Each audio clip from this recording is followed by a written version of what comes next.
18 months. And as painful as it is to admit this, we cannot be certain that they will be in those roles beyond that point. And we can't take that risk. And so we need to get federal financing in place while we have allies we can count on in Washington. So for all those reasons, I've called for aggressive action now, bold action now to build a great Penn Station. And I used my recommendation in the special permit ULURP process to push for that, to ensure that MSG comes to the table to play ball with the railroads, and also to call for a short timeline in the issuance of a new special permit, because we want that leverage now. And CB5, you guys called for many of those same things, and what I thought was an excellent response.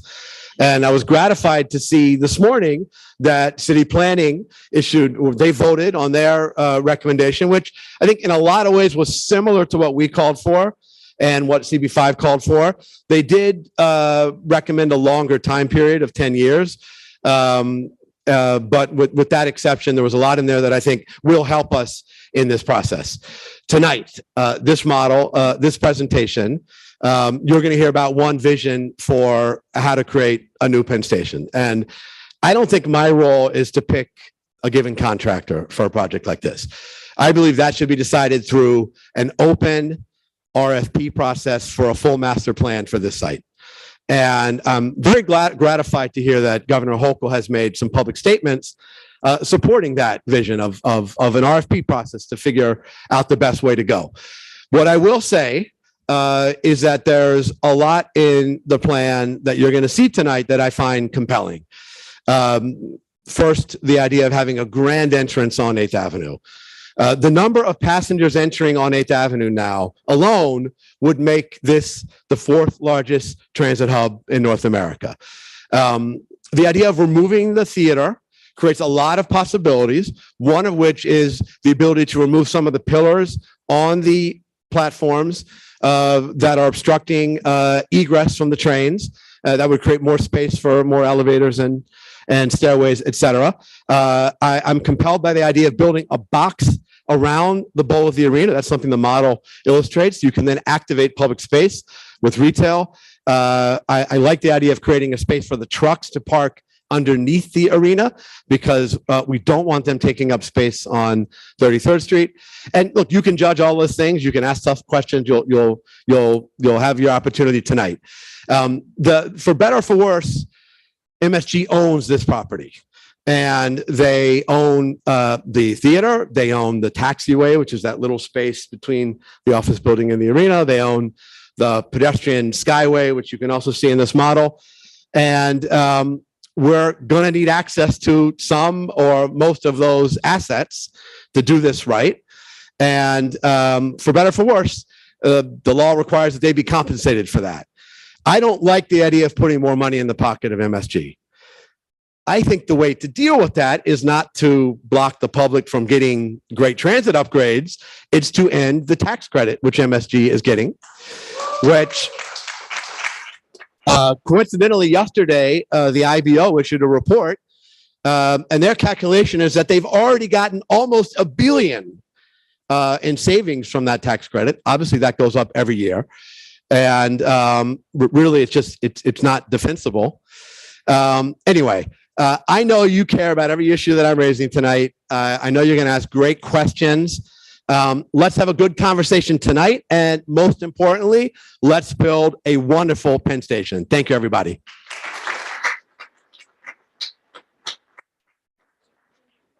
Thank you so much, Mr. Board President. And now it is my pleasure to call in Assemblymember Tony Simone. Tony.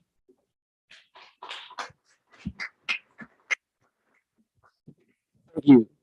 I would especially thank, can everyone hear me? I'm a little shorter than Mark, so I don't know if you can see me over this amazing display of a possible future Penn Station. But I want to first thank Community Board 5 and all the leaders here, EJ, Layla, everyone, for all the work you've done, making sure not only the governor, but everyone hears what the community wants. You know, my background is a grassroots organizer. I never run for this office for like some fancy title to go to Albany every week.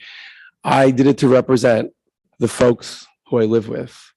And Layla, EJ, everyone on this committee has been an amazing voice and advocate to say what we want in an amazing Penn Station. Not what a developer wants or not what MSG wants, but what the community wants. We need an amazing transportation hub. And we can't just take no for an answer from folks who say we have some artificial deadline or this. And I agree with Mark, we have a short window. And I want to get this done as much as all the electeds do, and Layla and everyone else, to build the Grand Penn Station. I want to thank CB5 for being a leader on this. And I want to also thank ASTM and so many other folks who are going to come forward with amazing plans. And to reiterate what Mark said, I'm not endorsing one plan, but I am very intrigued. And I really like the ASTM plan, even though I'm not publicly endorsing any one plan. There'll be an open process. We recently had a press conference with the governor. We want to separate it from the GPP. We don't want one developer to tell us what we need to build Penn Station. We need to take advantage of the federal funding and the state funding. We need to see the numbers, but we need to be even way more, inspired by what we can do from everyone from Sam Turvey and everyone else who have called for a grand plan. We got to look at through running. You know, a lot of the agencies are dysfunctional and fighting each other. We can't let bureaucracy get in the way of an amazing transportation hub. We can't allow it to be dictated by what we think we can't do, but what we can do. And I agree, what's intriguing about this plan, and I look forward to the questions tonight and what the community thinks, is we need a nice entrance on 7th, but we need one on 8th Avenue too, where I live, where my constituents on Penn South live.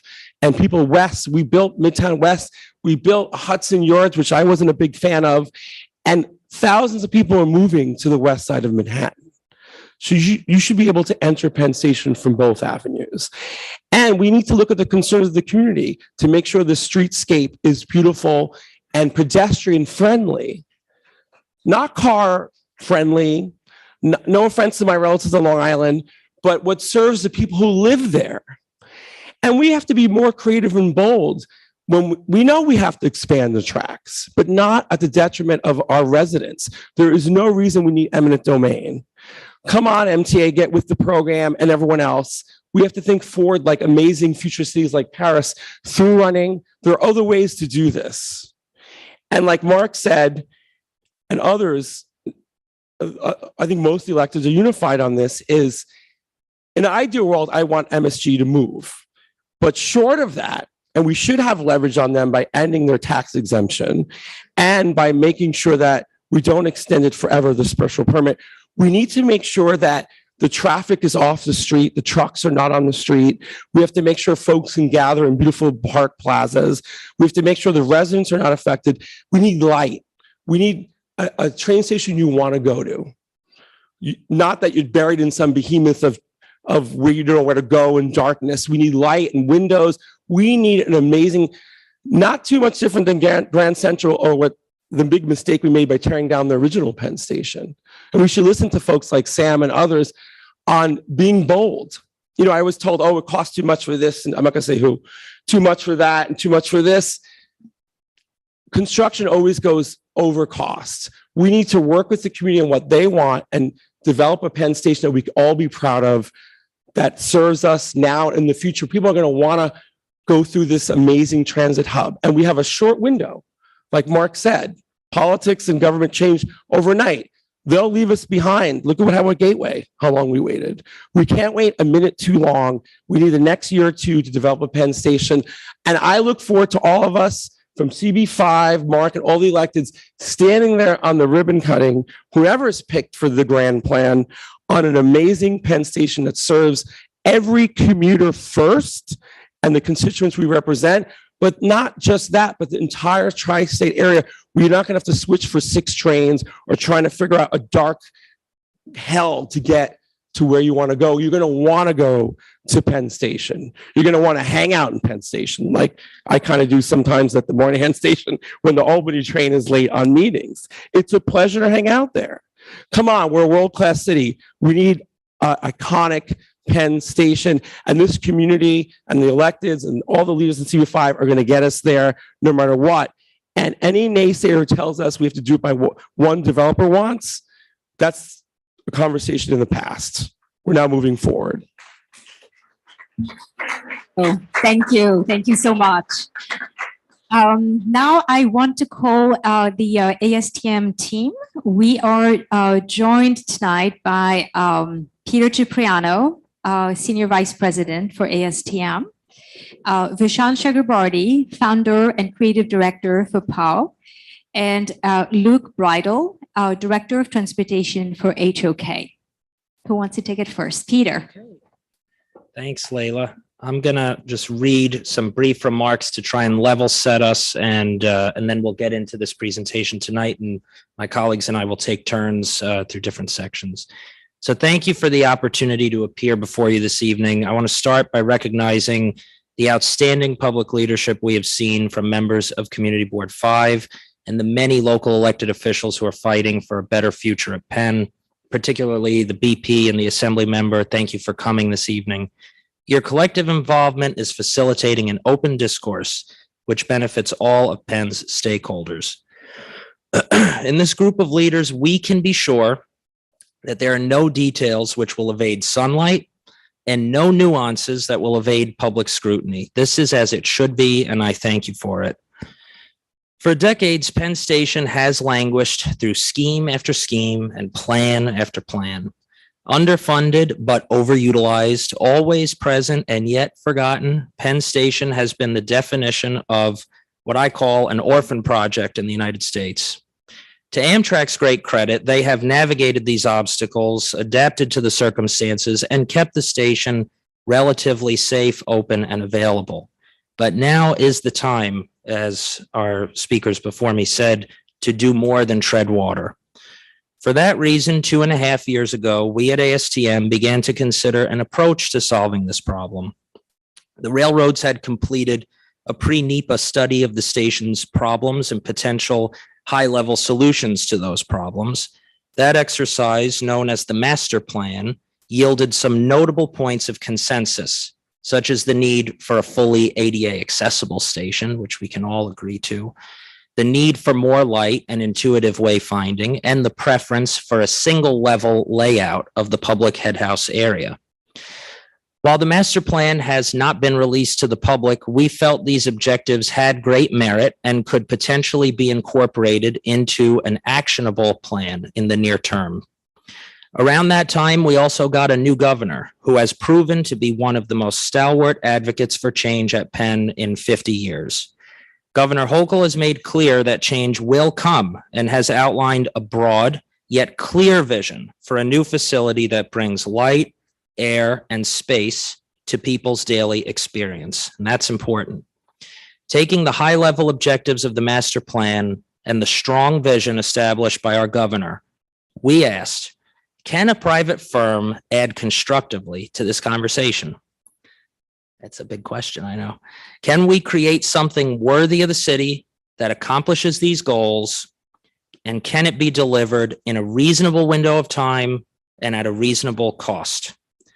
To answer this, we went to work because guessing is good, but knowing is much better. Given that Amtrak owns the station itself and Madison Square Garden owns the property above, or at least most of the property, which is readily contemplated in a Penn redevelopment scheme, we started a conversation with both parties. At our own risk and considerable expense, which is totally fine, by the way, we were able to do our own alternatives analysis, survey the site, develop design and engineering solutions, and develop a high fidelity budget that we'll speak to tonight. Through that process, it became abundantly clear to us that the removal of the theater on 8th Avenue presents the most cost-effective, practical, and impactful opportunity to add light, air, and space to Penn Station. This is a fact-based conclusion based on geometry, engineering, and math. And tonight we'll show you, and we'll be happy to answer your questions. Here, I'd like to acknowledge that the ASTM plan, and this is important, is one for a world in which the garden remains. I respect very much the established views of this board and recognize that if MSG were to move, a variety of things would be possible. and my colleague Vishan can attest to that. But the gardens remaining is one of the assumptions under which our plan was conceived. In that instance, it becomes a demonstrable fact that the greatest opportunity to reduce Madison Square Garden's footprint and create more public space is, in fact, to acquire and remove the theater. In our exploration, it became equally clear that while there is a meaningful opportunity, and we'll also speak to that tonight, to introduce air and light at the taxiway location, interference with the so-called MSG bridge should be avoided. We will expand on that this evening and demonstrate why this would add tremendous cost and risk to a project which can ill afford neither. When I was studying for my master's yesterday, I fell in love with the story of Penn. The drama, the intrigue, the larger-than-life characters, and of course, the tragedy. I wrote my capstone on the station and have, like all of you, dreamt of restoring it to something worthy of the vibrant city which surrounds it. It has been my great pleasure to work with an extraordinary team to create something which we believe does that very thing. But to fully, properly, and fairly assess this opportunity, we need a competitive process for the designation of a master developer or something like that, and we can speak to that more and look forward to your questions. This should be done with Amtrak and the state of New York, with the participation in some form from the state of New Jersey. This step can and should be taken soon. The MTA-led design process, however well-intentioned, and it is very much so, will not yield an opportunity for the consideration of this comprehensive proposal. Now, without further ado, it's our pleasure to share with this community our vision for a new Penn Station. Okay.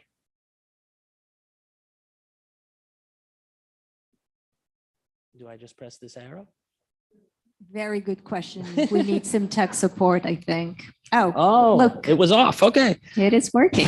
So let's see. Yeah. Okay.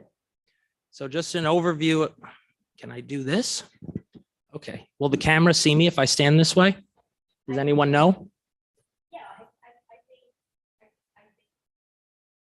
Yeah, I think you're More or good. less? You're Okay, good. so I can see the screen. So just an overview tonight of what we'll go through, team introduction, why we chose Penn, 8th Avenue and the theater, formerly known as the Hulu Theater, why that's important. What is it that we dream of building and are have priced and proposed, the architecture of it. We do want to speak to through running tonight because it is such an important part of the conversation. And of course, financing, schedule, and process. So to start, ASTM, who I work for and represent, is a global developer of P3 projects, originally out of Italy. Can actually stand nicely and squarely Okay, and great. hopefully follow from this Okay, great. screen, Peter. We, ASTM entered the US market in about 5-6 years ago through the acquisition of a very large civil contractor based here in New York. So we're very much a New York company. That company is actually one of the most established builders of rail and transit companies in the city. We have a lot of experience with MTA assets and Amtrak assets and the like. Our two precedents for this proposal that we point to most frequently are Moynihan and LaGuardia Airport. I think objectively, these are two of the most significant infrastructure accomplishments in our region in the last decade, and both were delivered as public-private partnerships. There is a lot of confusion about P3s, and I do not blame anybody. I would say, firstly, no two P3s are alike. That's sort of the first rule about P3s. Every single one is different. And ours is, in fact, different from both of these, and we'll speak to that later. Just phenomenal team that we've put together that I spoke to before, with construction expertise, with phenomenal engineers, and of course, our architects, POW and HOK. So I wanted to speak a little bit. This is actually an image that's never been shown publicly before. So I said in my opening remarks that we did our own alternatives analysis, and we've been at this for quite some time, 2.5 years, a lot of work and a lot of investigation. And when we started this in 2021, the original idea was sort of just an 8th Avenue train hall. And this was that concept. We have other images. It's no longer what we're pursuing, but this is in the DNA of how we got here. And one of the reasons that we grew from this to first this, and this is what was, I think, in the New York Times and other places back in April. This was a response to some of the feedback that we got from the railroads, but also from the community, that it needed to be more than just 8th Avenue. So we understood the opportunity on 8th Avenue, but we needed to grow it. And so we came up with this podium, which sort of pushes the garden back from the public space and makes the station prominent. This big train hall on 8th Avenue, and of course the mid-block entrance that is delivered at a much more right-sized cost. So why are we focused on Penn? Luke. Thanks, Peter. So Penn Station is the region's busiest transportation network, and it's actually serves more passengers per day than the 3 regional airports combined, which is a vast number of people, some 600,000 people per day. It's owned by Amtrak, serves Amtrak, obviously, the MTA family of railroads as well. So the subway, Long Island Railroad currently, and soon to be, or in the future will be, Metro North as well. New Jersey Transit, of course. You can catch a bus, hail a cab, ride a bike as well to get to the station. This is a graphic from the Regional Plan Association pre-pandemic, but it shows the dip in ridership that occurs when East Side Access comes online. And so you couple with that the dip in ridership that's occurred as a result of the pandemic, and then access to more funding than we've had certainly in recent memory. And just to reiterate some of the comments that were made earlier, now is really the time to revision Penn Station and really make a difference to the area. This is a list of the goals and objectives from the MTA's master plan. And they're a really good roadmap for a transportation project of this type. So they focus on things like improved passenger circulation, bringing daylight down into the station, improving the passenger experience with amenities, and generally improving the functionality both from the public's perspective, but also operationally as well within the station. And so we've used these as a sort of a North Star to some extent in terms of the development of our proposal. But as we'll show you tonight, we've actually been able to extend beyond what was proposed under their plan. So this is an image of what was Amtrak's main boarding area on the west side of the station, so addressing 8th Avenue. The big move that you'll see that we're proposing as part of this is the removal of the theatre at Madison Square Garden. So with respect to this image, that's the ceiling of this space. So that comes out, and then we're also proposing a single level station. So the floor that you see here will also come out. So on the 8th Avenue side of the building, you'll end up with what is a 55-foot tall volume of space. What's great about that is it improves the ceiling height certainly below that space as well. So under this proposal, as a minimum, we'll be removing 24 columns on the 8th Avenue side of the building. So much better sight lines, much better circulation on the 8th Avenue side of the building, and a minimum of 12 columns at the mid-block. So much better sight lines, as I say, throughout. The big move, as I say, is the removal of the Hulu Theatre, but it's important to remember that that's not just about addressing the 8th Avenue side of the building as well, because it unlocks a huge amount of potential for the site and certainly for the loading, which is the public realm around it, which is really two of the big components of the development as well that we're looking to improve. So just as a sort of starting off point here, it's important that we acknowledge some of the history of the station too, because how you address 8th Avenue is really a remnant somewhat of the original station. So what you're seeing here is the platform level plan from the original McKim, Mead and White station, which is very similar to what we have today. But the important takeaway from this slide is that the middle of the tracks is actually the 8th Avenue side of the building. And any good transportation plan wants to hit the middle of the platforms. You want to avoid at all costs an end-loaded platform. So it really is in the biology of this building. And then you start to add on the Penn Station building above. Moynihan comes later, both sort of fortress-like in terms of their station. And then layer on top of that, in the red here, we have Madison Square Garden. And you can see if you take the west side of Madison Square Garden, that's the Hulu Theater. So following up from the tracks, that's exactly where the entrance on 8th Avenue would be, which is an important consideration. The Hulu Theater, as I say, comes out, unlocks a huge amount of potential for the station and the loading. As I say, it's roughly about 160,000 square feet of space. You can see it in section and in plan. That element comes out. In elevation, it's probably the least inspired elevation in Manhattan, but it's the barnacle that you see on the side there of Madison Square Garden. So the theater comes out as part of this proposal. Internally, though, the theatre itself is a vast space. It's actually the largest theatre by seat count in the city, some 5,600 seats. It's entirely column-free. So massive girders in this space that span from the middle of the drum of Madison Square Garden to its perimeter. So from an engineering perspective, it's reasonably simple to take out if there's such a thing at Penn Station. But the floor here comes out, and so the ceiling that you're seeing in this space is actually the ceiling of the 8th Avenue train hall, that 55-foot volume that I mentioned. This team's had unprecedented access to Madison Square Garden. We've done extensive LiDAR surveys. We've also done LiDAR surveys of the station.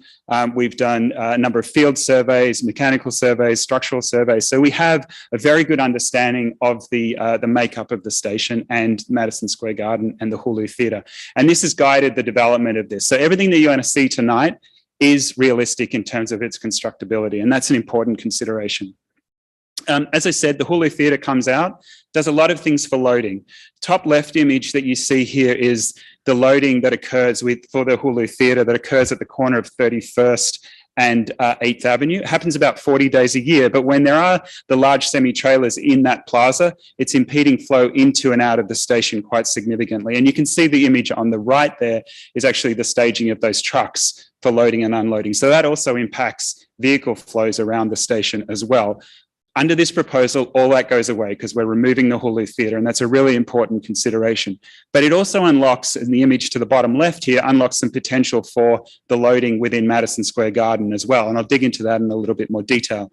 This is an existing plan of the loading dock at Madison Square Garden. So the top of that blue area is Madison Square Garden's loading dock. The bottom is the station or Amtrak's loading dock. Because we're removing the Hulu Theatre, we're able to claim back all of the mechanical space that occupies the equipment that serves the Hulu Theatre. So that gets us back about 5,100 square feet. We're also filling in that salmon-coloured space there, which is the street level of the rotunda within the station. So that gets us back about 11,000 square feet. So we go from a loading dock that's about 30,000 square feet to one that's 55,000 square feet. So it'll be a shared loading dock between the garden and Madison Square Garden rather, and the station. What's interesting though, they're shared loading dock, but they all get more amenities. So we're bringing 5 semi-trailers into the bowels of the station, or into the bowels of the loading dock itself. We also have parking for an additional 2 semi-trailers on the north and the south side. We have Zamboni parking, all of those things. What's also important to note is on 31st Street, the station and Amtrak currently park in the range of 14, 15 police vehicles as well, and other miscellaneous vehicles. So we've actually got space for all of those vehicles within the loading dock as well. So that brings all of those miscellaneous vehicles off the streets and into the loading dock, which offers some huge potential for the public realm as well. So we're driving in off 33rd Street and out off 31st Street. So no more reverse movements on 33rd Street, impacting the flow of passengers and then blocking traffic as they're exiting on 31st Street rather. So a much more fluid movement. That aids in the turnaround time certainly of those vehicles as well in terms of loading.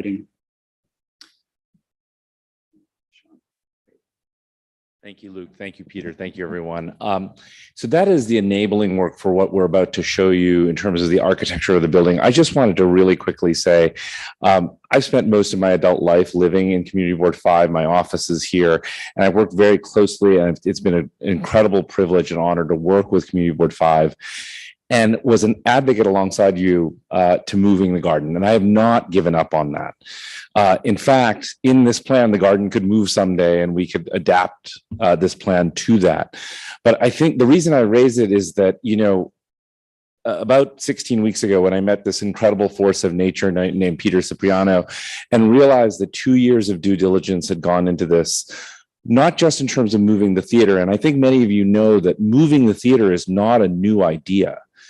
What this team has done, especially working with the engineers from the garden whom Peter had hired and contracted separately, the amount of due diligence you just saw is unheard of in terms of it has not been done on this site. And that was an enormous reason why, when asked to join the team, I was privileged and honored to do so.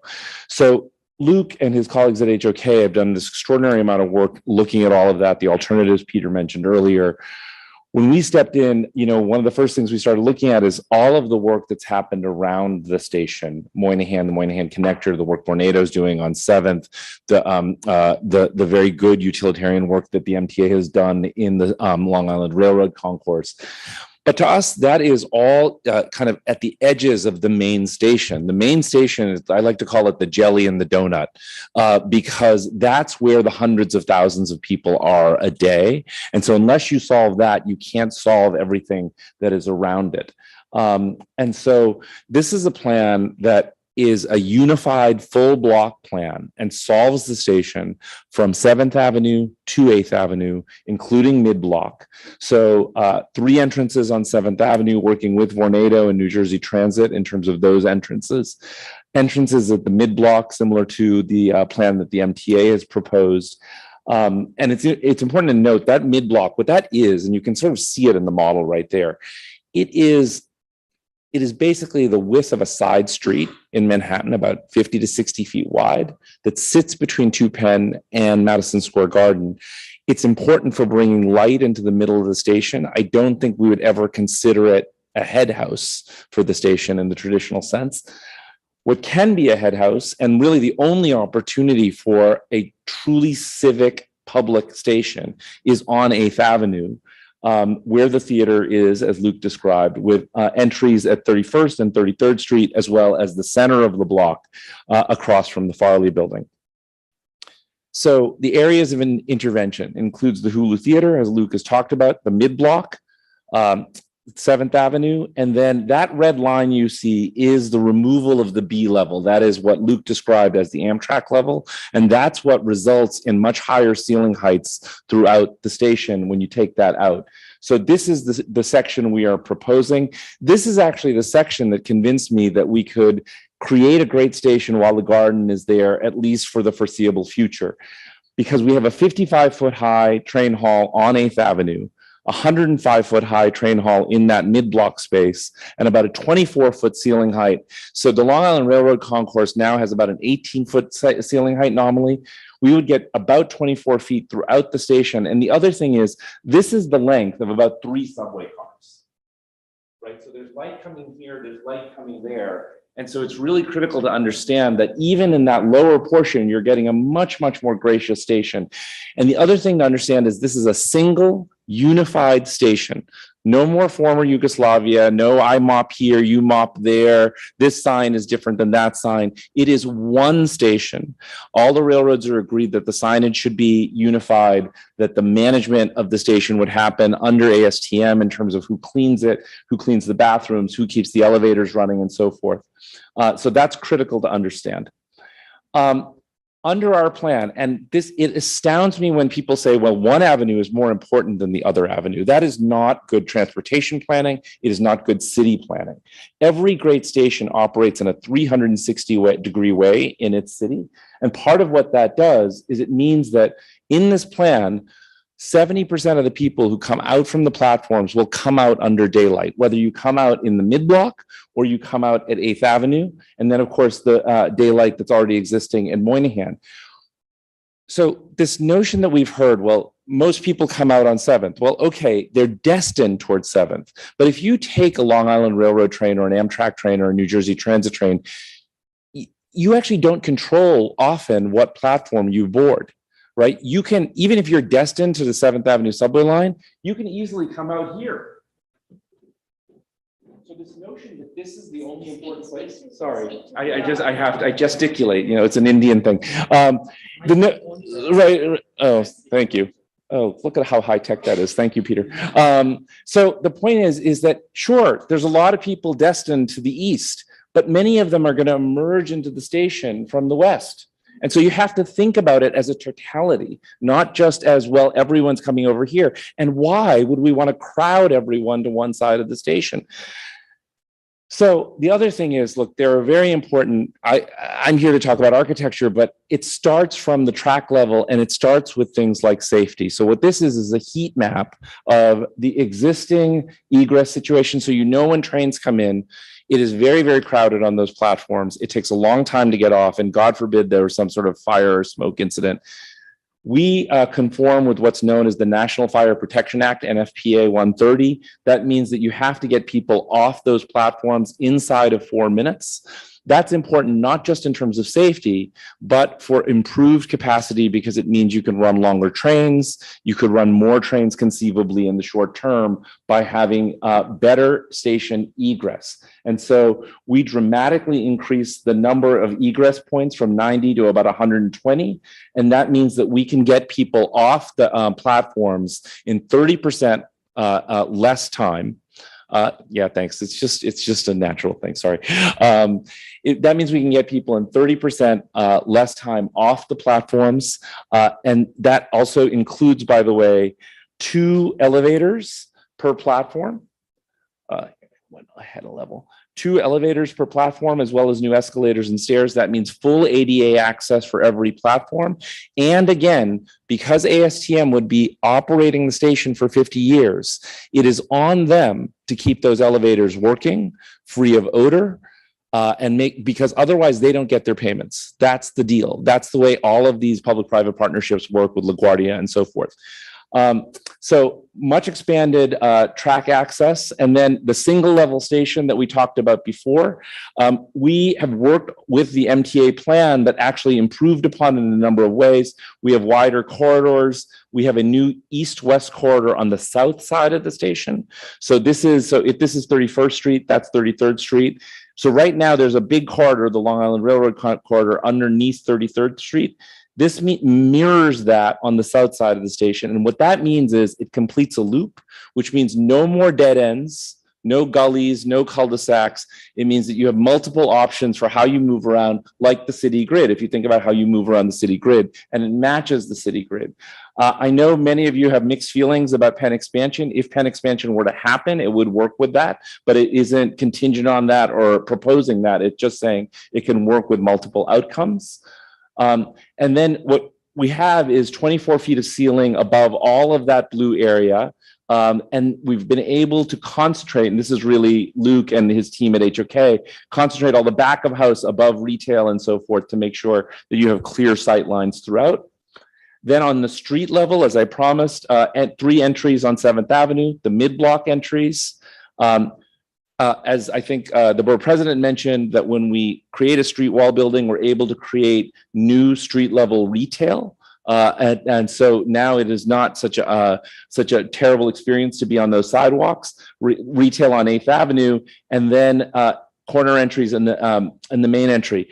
One of the advantages of working with the garden, and I know a lot of folks don't love the garden, and some people, whatever your thoughts are, the fact is that by being able to collaborate with them on certain things, we've been able to accomplish certain things. So today, both the garden and the station have entrances on 8th Avenue. And that's part of what creates that scrum of people and that visual cacophony of competing signs and so forth. We've been able to get the garden to agree to move their 8th Avenue entries onto the side streets, which means all of 8th Avenue would be available for public use and public circulation. We think that's a critical distinction. And then we're able to create even more public space in the porches that I'm going to talk about in 1 minute. And then the loading dock plan sitting here that, in fact, we think it's so popular. We heard the MTA is interested in adopting it, which we were thrilled to see. All of that results in something this area has never had, in fact, didn't even have with the original Penn Station, which is a gracious public realm with dramatically widened sidewalks, a 32-foot sidewalk on 33rd Street, a 29-foot sidewalk on 8th Avenue in front of our new entrance. Just to give you a sense of scale, Grand Central has a 23-foot sidewalk, so we're actually wider than Grand Central sidewalk on our main drop-off point. New greenery wherever we can place it, street level retail.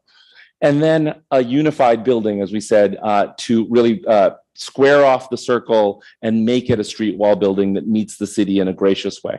So finally, I know we're going a little over time. I'm just going to go through the architecture very quickly.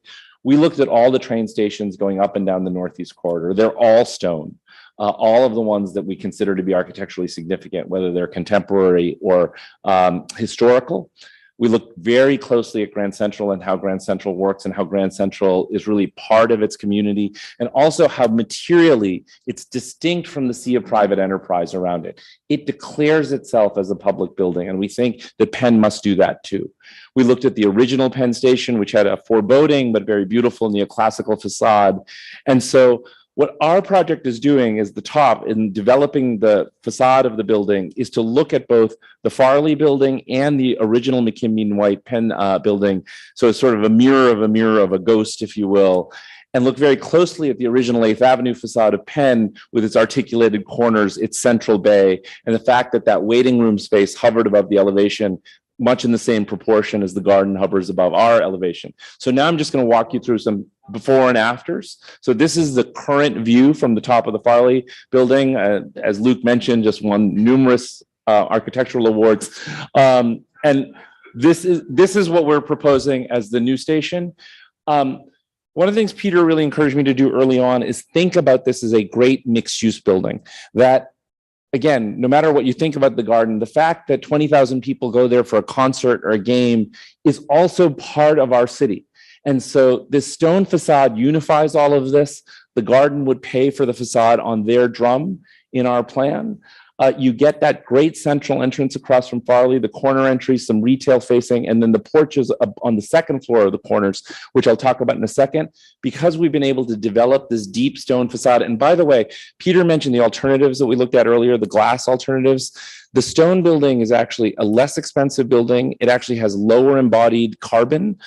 Stone's a natural material. We would look at limestone or granite or something like that, which picks up the sunset very beautifully. And then at night and a moment when we're very worried about public safety in our city, you get the porch light effect of the station spilling its light and activity out into the street. Another before and after today on 8th Avenue looking north.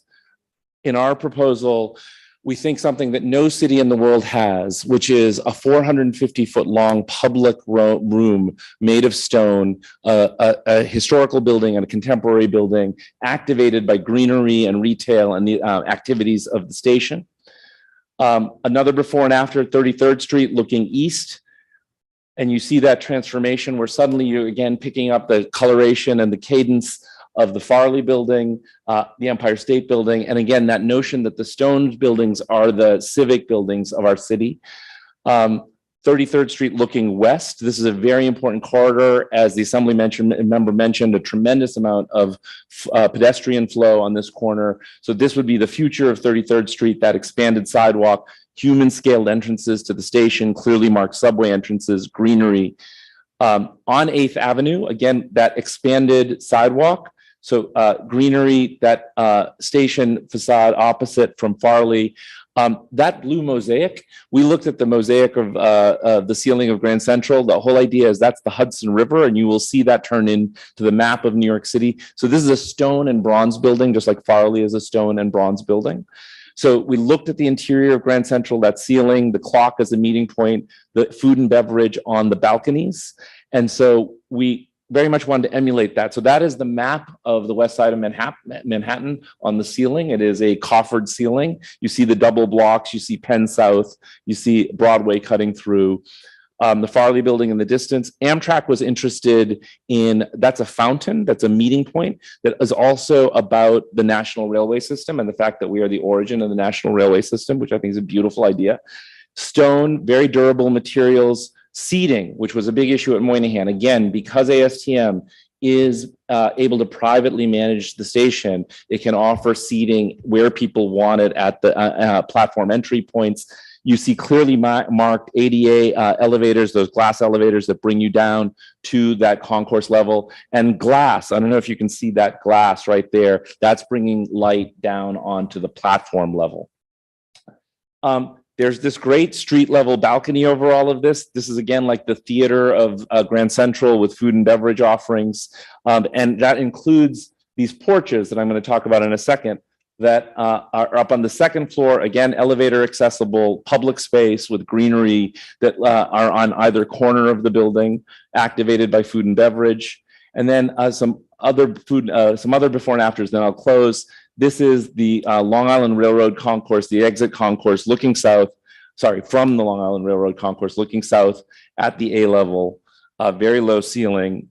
This would be at our proposal. So for anyone who tells you that 8th Avenue isn't important,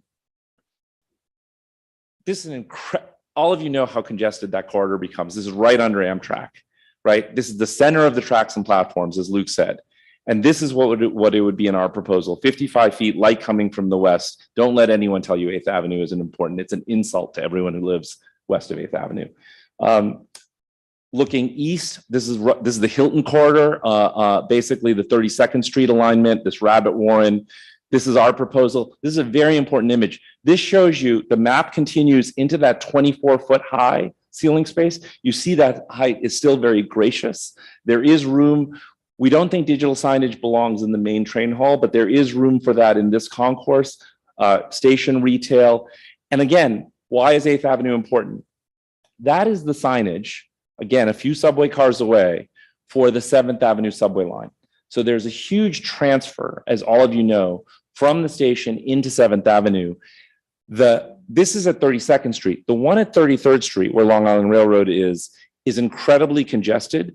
By making that entrance much more visible, that's how you help to decongest the station, by creating a clear and intuitive grid of circulation. Again, clearly marked ADA elevators coming down to the platforms, seating, and so forth. And then finally, to close on the mid-block, this is that, like I said, that side street with space that's between Madison Square Garden and Penn Station. Peter mentioned the bridge. This is the bridge, and it's basically a building that connects people from 7th Avenue over to Madison Square Garden, over the taxiway. There's a tremendous amount of mechanical equipment. This is a 4-hour fire-separated space. It has to be by code. And there's a tremendous amount of structural equipment.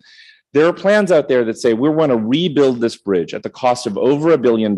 It would mean shutting down the garden for over a year. It would mean new support structure down into the tracks.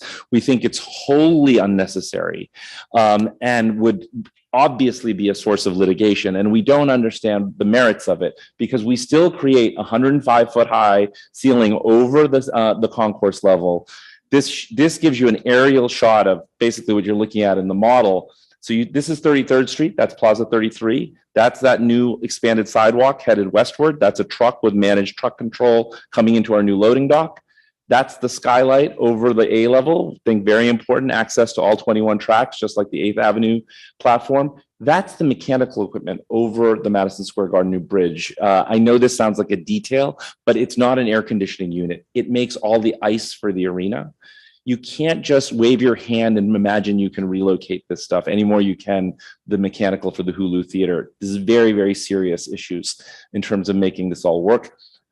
Before and after in the mid-block space, this is in the NJ Transit. Those crazy mezzanines would all go away. It would be one level. And from that level, you would see up looking south, light streaming in, again, access to all 21 tracks and platforms in the mid-block train hall. And again, light coming down into the platforms below. I just want to add, because go back. Oh, yeah. I just want to add here that this area, and many of you probably know this, but this area of the station underneath the taxiway right here where you're looking is the sort of leasehold area of the MTA and of NJT. So this is where the two commuter railroads have a lot of their operations and where they have the most front of house responsibility. people can board from all over the building, of course, but this is kind of their turf. And so what we've understood is that daylighting this area is really, really important to both governors, as a matter of fact. And Governor Hochul's been extremely clear about this. And so I just want to clarify that that is the value and the significance we think of making this move, is to bring daylight down into this area where the MTA does so much of its operating, and where a lot of Long Island Railroad customers and soon Metro North customers will wait and maybe buy a ticket or buy a cup of coffee or whatever. And in fact, I'm not sure if we have it later on in the slideshow, but we achieved by doing this, by leaving the bridge in place and putting these two skylight structures on the north and south of it, we achieved the same amount of daylight down to this level A area, the same amount of daylight that you would achieve if you were to demolish the bridge and reconstruct it as the MTA has described. So it's really important because it's an important ambition, and that's exactly what you're looking at. That's what this does. And the other thing is, I just want to mention, because it's important, because all these images go into the press, it gets very confusing. All of our images are done with the human view angle. So don't trust images that don't do that. Just a little plug. View of 33rd from 7th Avenue and 33rd Street. That is the new mid-block train hall. Again, very public, very gracious, actually modeled after the groin vaulting of the original Penn Station. Within the taxiway. And again, that's a good view of that bridge that we were talking about earlier, if you're not unfamiliar with it. This is incorporating that bridge into the mid-block. As Peter said, we've done light studies. We get the same amount of light in. Ours is actually a little wider. We reclad the bridge. And then looking north, that view again of One Penn Plaza. Also, I also want to point out that here, and we actually made this design decision because of some community feedback that we had in the spring. This that area on the right, we've made this sort of a pedestrian connector from 31st to 33rd Street. That's how we're envisioning this. That's what we've designed and engineered and priced. So this would be sort of like a POPs, if you will. It's not a POPs because it's not private space, but it has the same effect of a POPs. In some of the other renderings that have been out, this is shown as a really big activated mezzanine retail. We don't think that that's necessary or that would work. I used to be on the board of the Union Station in Washington, D.C., and there's a lot of mezzanine retail there that was built in the 80s, and it doesn't really perform very well because people don't have a reason to go up to it. So the retail ought to be down there below, and then what we've done on 8th Avenue that Vishaan described would be what sort of like a destination, like you have the Campbell apartment at Grand Central, for example, which is something, the borough president endorsed the idea of having a drink at Penn, I think. So that's where you would do something like that. I think it was the assembly. Oh, it's the assembly. Sorry. Yikes. Okay. So I'm going to ask you to, people are chomping at the bit and want to ask questions. I'm done with mine. Thank you very much. Luke is just going to talk about through running very quickly. Yeah. Thank you. I'll be very brief, but we certainly understand the importance to many of you with through running. And so we've looked at that, starting with the existing platform level. As we said, this is a remnant by and large of the original Penn Station. Layer onto that Madison Square Garden structure, 2 Penn structure, and the various ad hoc developments or expansions to the station that have happened as well over time. So it's a very, very complex and constrained level. What you see here is an overlay of the platform widening and extensioning that Rethink NYC was proposing for through running, blue being the existing, the maroon being the extensions. You can see significant platform extensions are required to the west and some modifications to the existing platforms to the east. But within this proposal, as you can see, if you're looking at some of the platform vertical circulation, we don't see any significant impediments to through running with this proposal. We're not taking it on as part of the project, but we're certainly not precluding it in any way, and it could be achieved. So, I think a platform level plan, such as the one you see, that would facilitate through running is something that could be accommodated within this proposal. And in fact, with the rebuilding of much of the vertical circulation within Penn Station, I think we could potentially improve upon some of that as well. So I'll leave it at that. I just want to add to that. This is important because we understand from Amtrak that they are most likely going to study through running as one of the alternatives in the EIS for expanded service. And that's very important. And I certainly think that they ought to. And so to the extent that our plan might be adopted, we think it's important per that study that it can be demonstrated that this approach to the head house at Penn Station would adapt to either track layout. Great. All right. How much does it cost? That's You the like question. it? So what is there? So how long would it, right? So, the way that we've approached this, and the sort of contractual framework that we think about our proposal through is what's called a progressive P3. You can look that up, and there's a lot of literature about progressive P3s. They're particularly good at delivering really big, complex buildings. And fundamentally, this project is a building. It's a building in the middle of Manhattan. It's not an airport or a bridge or a road. It's a building that happens to have a transportation purpose. But like any building, and especially a legacy building, it's got sedimentary layers of mechanical, pipes and wires and all kinds of things that we have learned. You believe it or not, I'm sure none of you will be surprised in many cases that they've actually lost track of what does what, or if things are still active or not. So all of that comes with a tremendous amount of project risk. And then on top of that, you've got Vornado with its interests upstairs and MSG with its. And, if you touch the wrong thing or clip the wrong wire, you might shut down that whole building or whatever. All of these things are real considerations that have to be managed and juggled through the design development process on a project like this. And then, of course, you've also got, because this is an Amtrak-owned building, it's FRA regulated, and you'll have to go through NEPA, right? The Federal Environmental Review process. Before anybody can swing a hammer at Penn Station, you have to satisfy the requirements of NEPA. And so under this approach, the cost, yes, is $6 billion, and you've probably already heard that or seen it in the paper. That is our all-in estimate of this project that we've shown you tonight. There's been some counter that maybe that's not that number doesn't make sense, or it's not possible, or it's not considering various federal requirements. I used to work at the FRA, as a matter of fact, and was very involved with grant making, and I can assure you that our estimate is inclusive of all of those requirements and considerations.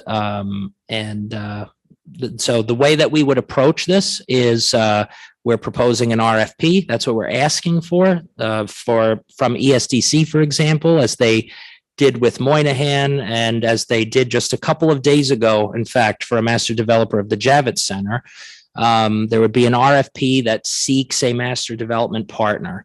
Under this progressive P3 model, the developer would partner with the three railroads now, very early in the process. So not after a 30% design, in which you are inheriting a bunch of decisions that have already been made, but you partner now so that decisions can be made together and that design can be advanced together, so that price can continue to mature and you can continue to identify these risks and control around them, and then get through the NEPA process, right? Which we think really important. And Layla knows how strongly I feel about this. We talked about it on your panel a few months ago. It absolutely ought to be a full EIS, in my opinion. I don't necessarily think that it ought to be intertwined with whatever other EIS needs to occur for the expanded service, but this is a really big, significant project. And there's a lot of interest, as we see tonight, and as I'm sure you're seeing online. And anything less than an EIS, I suspect this community wouldn't stand for that. But you could all correct me if I'm wrong. So we would go through that process together, assemble the financing. What is the financing? Roughly $1 billion in upfront equity from us, which would be used immediately to acquire the necessary property for Madison Square Garden, namely the theater, whatever interest, which is de minimis at the taxiway on either side of the bridge. And then to begin some of the enabling work. I'm sorry? No, the theater is less than $500 million, but the billion would be used for a bunch of things, including starting enabling work inside the arena. That's in any plan, right? To do this level of Penn Station intervention, you're going to have to make changes inside of the arena.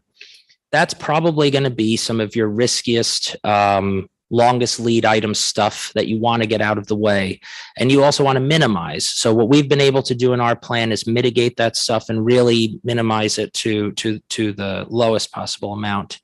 Then we're talking about $2 billion in upfront public participation, the lion's share of which we would seek through a grant from the FRA, money that's coming from the president's infrastructure bill.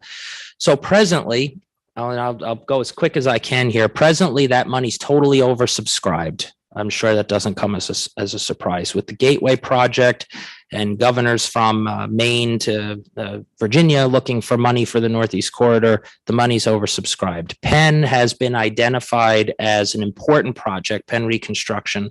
But in this project inventory that the FRA did, it's not listed in the top tier of priority, which means that it may be challenging, if not unlikely, to access those dollars in the 5-year term of IJA, which we're already coming into the third fiscal year of.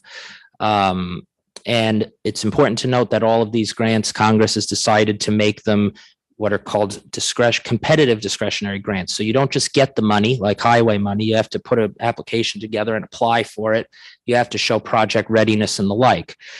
If there is litigation risk on the project, so the feds will want to see, well, does the guy who owns this arena, is he going to let you build this? And is this guy going to whatever? If you can't demonstrate those things, that you have these agreements and all these legal arrangements in place, you become very unlikely of getting money. That is just the way that it works, because the feds won't score it highly and they won't invest federal dollars in a project that's likely to be locked in court for any length of time.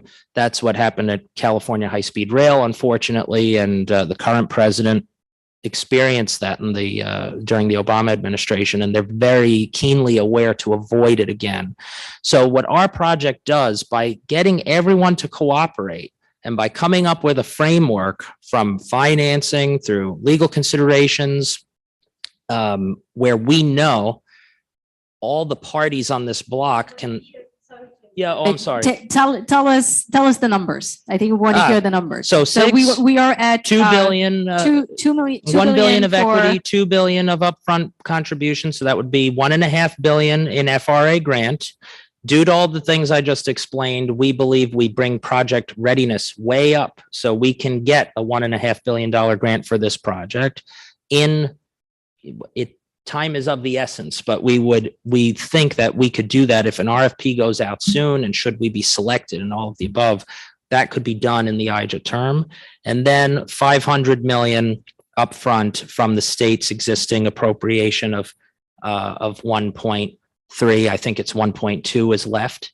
And then the balance, $3 billion, would come from TIFIA and RIF financing, and those are USDOT federal loan programs that are used for projects like this. They were in fact used at Moynihan, and that is the cheapest debt that there is. That's cheaper than municipal bonds that the MTA sells, for example. So those are the numbers. And then O&M, let me just say really quick, Vishant spoke to this. Under this arrangement, as is typical of all of these types of P3s, we would be repaid over a 50-year time frame, and we don't just design it, build it, and say, see you later, send us the check. we have a responsibility to maintain and make available, that's why it's called an availability payment, to make available all of the assets that we have put into this building. So the elevators and the escalators and the stairs, the bathrooms have to be clean and operational. All of that stuff is codified and protected in contract.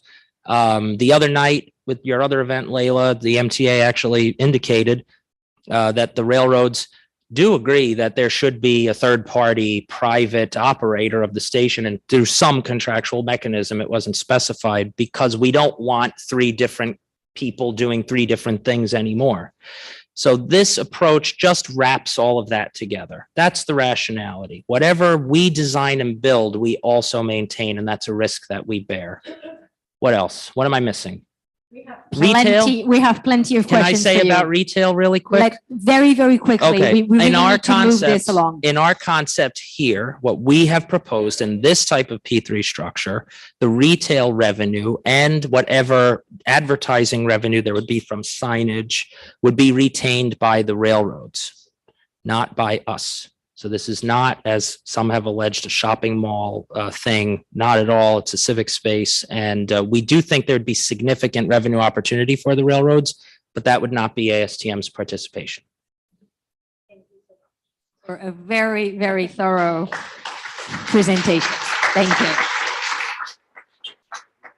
All right. So, these renderings and, the model are very, very seductive. So let's move back to the non-sexy stuff. We love to do non-sexy stuff at CB5.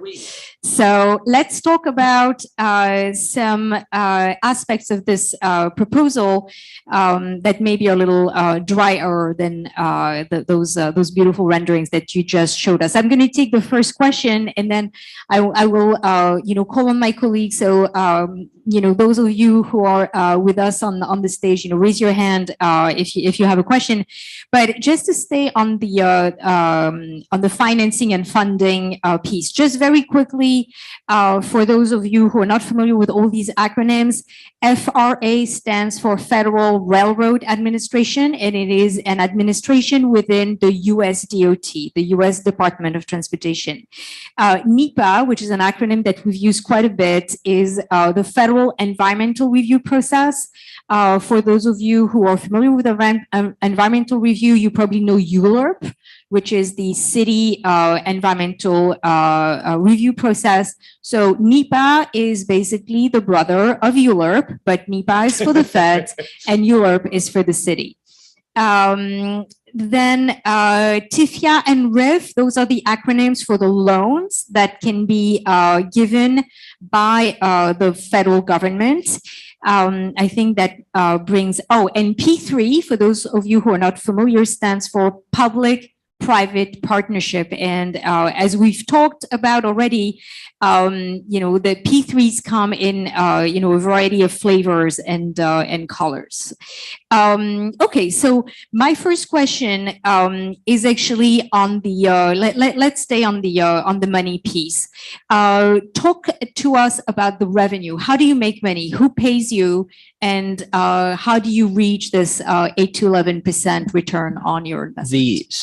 The availability payment, that lump sum annual figure would cover, and it would be something around what we're modeling, $250 million a year. That would be, we think, per the Gateway model, that would be shared 50% Amtrak, 25% each of the states or the railroads. That would cover all of the debt service back to the feds. That would cover the operations and maintenance for 50 years. And that would cover our return on equity over that time frame. So one point I'll make, to do an apples to apples to the other approach that's been discussed by the MTA predominantly, you would have to say, well, how much is the MTA going to spend on operating and maintaining whatever it is that they build for 50 years, and add that up and add it to whatever their upfront cost is to get an apples to apples. Okay, so you would be expected to receive $250 million a year, and that would cover the debt service, meaning repaying the loan. Most of it's that. Yeah. and providing the maintenance for the entire station, Mhm. including the platforms? No, the platforms would, per Amtrak policy, all over the country, wherever they own a platform, they will maintain and operate. So it's important, Philadelphia, Baltimore, Chicago, Boston, all of these cities have redeveloped their big train station owned by Amtrak under a very similar model. In fact, the Philadelphia one is extremely similar. And in no case will Amtrak privatize platform. Okay, so it's basically from the first step of the staircase, or, you know, The up, last step, the last step. like, yeah, from the and, you know, to the station. Exactly. Okay. Yeah. Okay. Thank you. I want to make sure that all my colleagues have a chance at some questions. I have plenty more, but use the mic. Use the mic. David Sigmund, So member of TNE. Just to follow up, Peter, on the question that Layla was asking. I mean, you know what MTA is as a borrower. If you made the simplifying assumption that their operating costs are your operating costs because they're going to hire a third party, do you have a feeling for side by side whether you're, you know, because obviously the issue here with public-private partnerships Yeah. is that your equity has a cost. Yep. The cost is higher Yep. than public borrowing. Yep. But if you weigh all of this together, your structure and your cost versus their structure and Yep. their cost, do you have a feel for what that comparison is? We are developing those numbers in terms of a comparative analysis, and it is hard to do without the counterparty. You know, the MTA is not sitting across the table from us right now. If there were to be an RFP, which we hope there would be, that's exactly what would occur, because we would put together a proposal on paper. Others would probably as well, and it would be assessed by the state, by Amtrak, with consultants that they hire who do this for a living. David, you know that. But what I can say is, we're in a high interest rate environment right now, and the MTA's debt is not as cheap as it used to be. So when you look at the weighted cost of capital differential between when you add in our piece of equity, the expectation certainly would be that there'd be a lot of MTA bonding or state bonding, certainly in this project. The difference is not that significant. And what you're doing in effect with this equity, right, 10 or 11%, or they could whittle us down to 9, but all of that would happen in an RFP as well, right? Because it's a negotiation. What's happening is you are taking risk, which is enormous, and we know that from East Side Access and from other projects, and you're converting that risk into money. That's what you're doing. And the public sector is making a decision in all P3s, certain ones like this, to say, I will pay you this extra percentage to take this risk off of me. So if you do clip Vornado's electrical wire and shut down power, that is your problem, ASTM's problem, not the MTA's problem. Peter, if you had to put a number on that, is it 20% more expensive? Is it 50% more expensive? Does it No, end up no. being 100% more expensive? Again, we're doing the comparative analysis. I don't like to say numbers that I don't know for certain, but order of magnitude, I think it's, you know, I'll say 10 to 15 tonight. It's certainly not 50. I don't see, it's not more than 20. Okay. And Okay, it that's very depends helpful. on how you look at the number and what Yeah. number you're looking at, but it is really not a significant difference in dollars. Okay. Yeah. Okay. Nick Athanel. Thanks, Leila. I'd like to know about the timeline for the project and Yep. how you avoid interfering with the operation of the station. That's a phenomenal question. So obviously the idea is to keep the station open and operating while you're building this project. Everybody agrees with that. And in any plan, that would be the expectation. We have done extensive phasing, which is not in this presentation. That's really boring, but we could come back and do that if you want. We have a plan. Like any project like this, there'd be temporary barriers, scaffolding, shielding. People would essentially have the experience of walking in a smaller temporary hallway, right? with plywood and things like that. And there might be people working above you or behind these while you're transiting through. So it would be challenging without question and risky, which is all the more reason the public sector ought to offset that risk and send that risk to somebody else. But it can be done. Yeah, please. One thing, Nick, just on that, we are every column. Come to the podium sorry. and speak in the microphone because those folks at home don't want Sorry, to see the back apologies. of your Just heads. on that question, one of the things we've done, every stone column you saw lands on an existing Penn Station foundation. We are actually removing columns. We're not doing the worst thing you can do in terms of timing of construction, which is introduce new structure into the train shed, which is precisely what will happen if you try to take down that bridge. Thanks. Yeah, I wanted to ask a little bit more. You all talked a lot about how important 8th Avenue is and creating more access to the West. And you know, to put my own cards on the table, I'm a fan of reclaiming that Hulu theater space and clawing back at least some of the civic space that was lost in 1963. As you know, and I would consider it a better use of money than rebuilding part of MSG's bridge and not getting any new space back. I'm wondering if you're able to share any more about the analytical analysis that goes in, the analytical justification for so much emphasis on 8th Avenue. Do you have projections on the growth in commuters coming from the West? Right. From the West side, do you have, when does it grow to those numbers? How does it compare to the timeline of commuters coming from the East? And maybe can you talk a little bit about how your projections, if they do, differ from the projections that MTA has? Yeah, that's a great question. So our thesis around 8th Avenue and the theater extraction does start from a different place. It's not about who uses the door, as I always like to say. It's really about where is the spot on this block if the garden stays, if it's going to stay sitting there. Where is the spot on this block that I can get the most space added to the station? So we settled on the theater and developed this 8th Avenue train hall for that reason. It wasn't because of,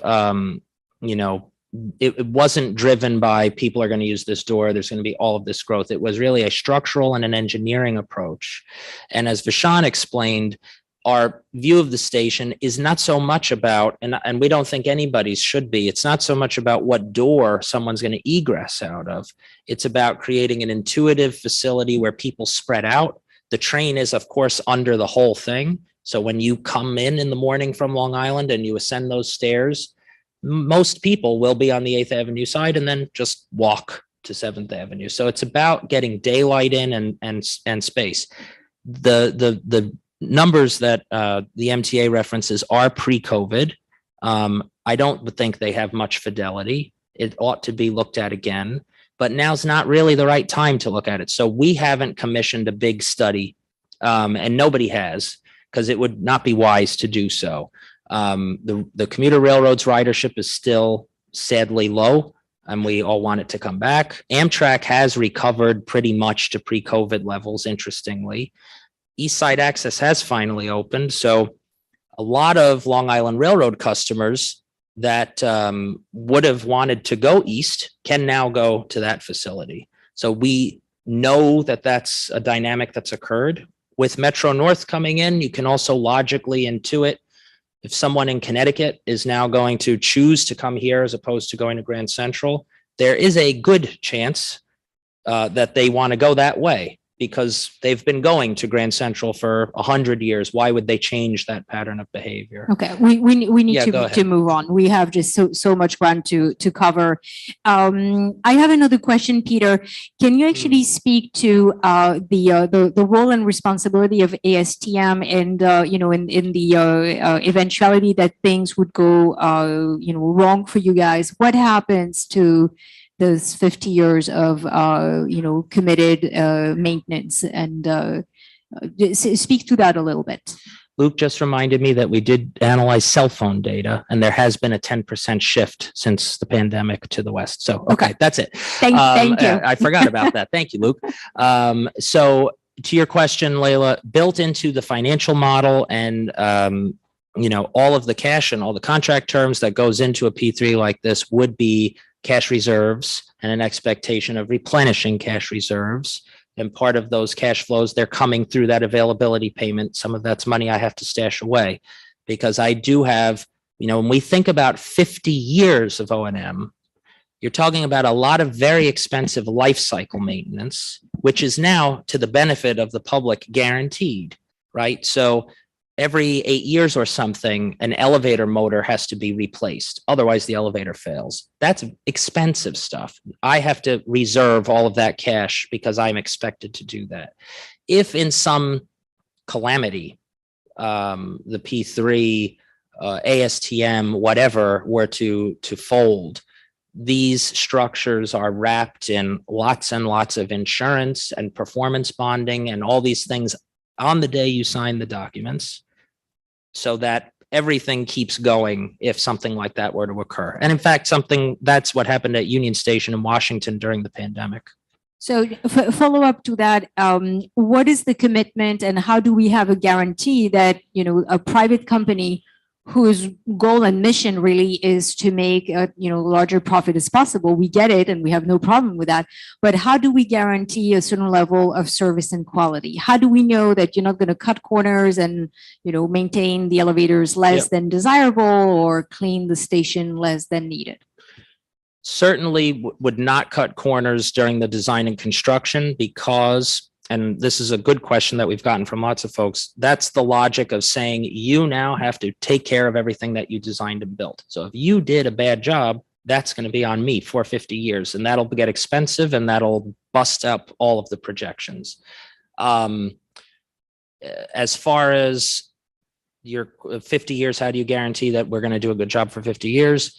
The contract that comes out of this RFP process, the NEPA process, this 2 years of negotiating, that final contract for something like this, that would be signed by ASTM, MTA, Amtrak, NJT, that's a massive thing. That's a several thousand pages, a couple thousand pages, whatever it is. And it would have an enormous number of terms, key performance indicators, and all these measurements and processes with recourse for the railroads to ensure that that doesn't happen.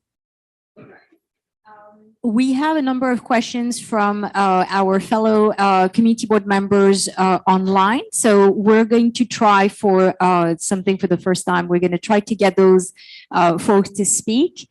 The first person to speak online, member of Community Board 5 is Mary Brosnahan. Let's try to bring Mary Brosnahan in. Can you hear me? Yes, we can. Great. Thanks, Leila, and thanks for a great presentation. Following up on one of Leila's earlier questions, you said 250 million a year, if I'm following correctly, for debt service and maintenance. Could you give us the breakout? How much of that is going to repay your investors and how much is going to go to the people using the train station? How much is going to people using the train station?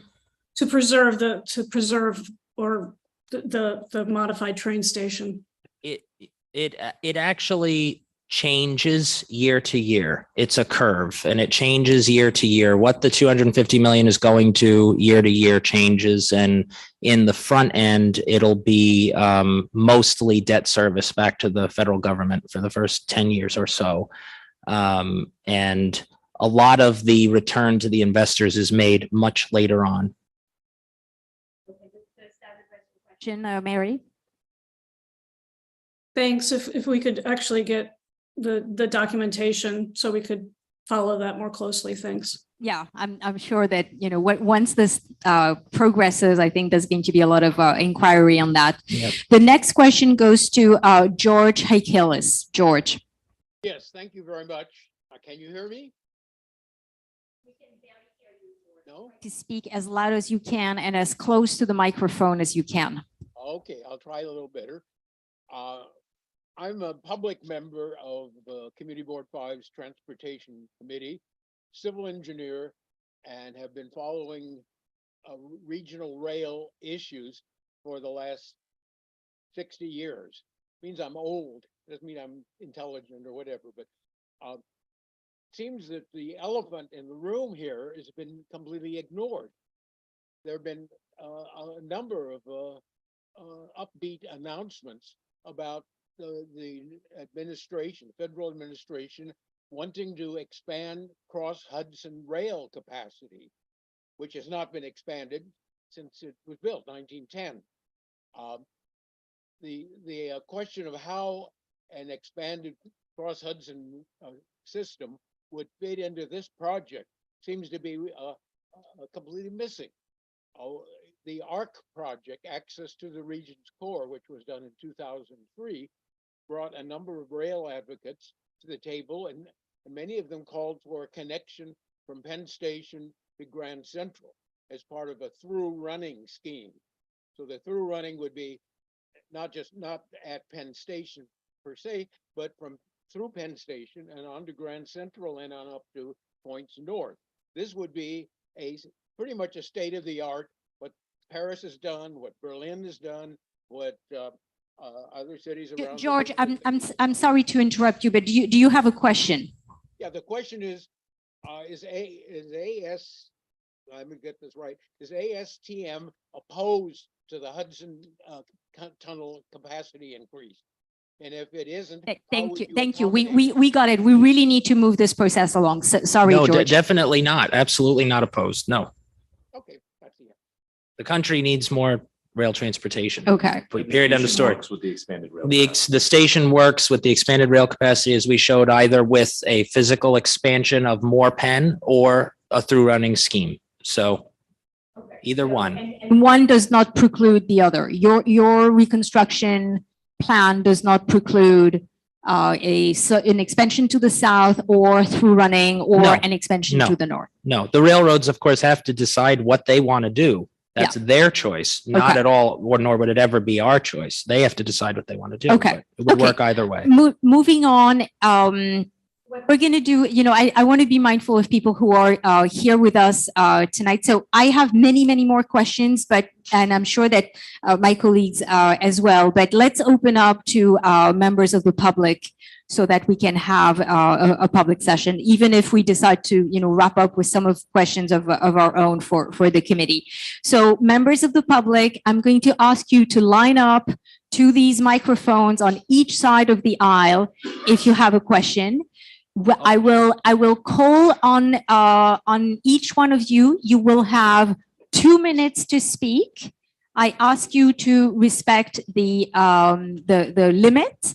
And my colleague Renee here has a timer that she will get going to time you. You will see an orange light flashing when you have 15 minutes left, and then 15 seconds left. Thank you. And when your time is up, the buzzer will go off. All right. We will start with people who are here with us in person. And the first speaker is Christine Verte. Christine. Thank you so much. Make sure you speak in the microphone as Thank you close so as much. possible. Can you get it? This Yes. is good? Okay, I'm going to try to do that. I have a few questions, if you can indulge me. The first one is about through running. Will the stairs and escalators be built so that it's compatible with through running for the present or the future, so that you don't have to move them again? That's the first question. The second question is, where will the broadcast trucks be located? And how wide are the sidewalks on both sides of West 31st Street? Retail is part of the problem in the current station, so please don't include too much retail. And will you incorporate the recommendation of the Public Realm Task Force for covered public space? That's a lot. Sorry. So the way it's going to run is that we are going to take all the questions and comments back to back, and then we will bring the team from ASTM back on stage, and they will address all of your questions. The next speaker is, sir, please state your name. Can you hear me? Yes. I'm Ben Moore, citizen at large. I had a question about the renderings. I find the presentation very beautiful, but regarding daylight in the renderings, it just seemed as though maybe the station was actually going to be located in Saudi Arabia. And I was wondering if there is software with which one could actually take a model, I mean, this Disney-esque, if you will, a model of the station as glazed with the buildings around it, typical sky conditions. And maybe, I mean, I'm trying to figure out if this thing actually would look a little bit gloomier than is suggested. I mean, light blasting through glass floors and so forth. How bright is that really? I mean, I understand the limitations, but I'd be curious to know. I can squeeze in another one too, I think. In 2017, the Times ran an article entitled "The Most Expensive Mile of Subway Track on Earth." It was just after Christmas in 2017. They determined that in New York City, one recent example of tunneling, and I know there's not much tunneling, if any, here, was 5 times as expensive per mile as that in a competing city, which, you know, with Chinese labor rates makes sense. The problem was the competing city was Paris, world capital of overruns. So wondering, you know, what is the situation with overruns here? How do we guarantee that we don't have overruns? Does it freeze the project? So those two, daylighting and cost overruns. Thank you. The next question goes to Sam Turvey. Sam.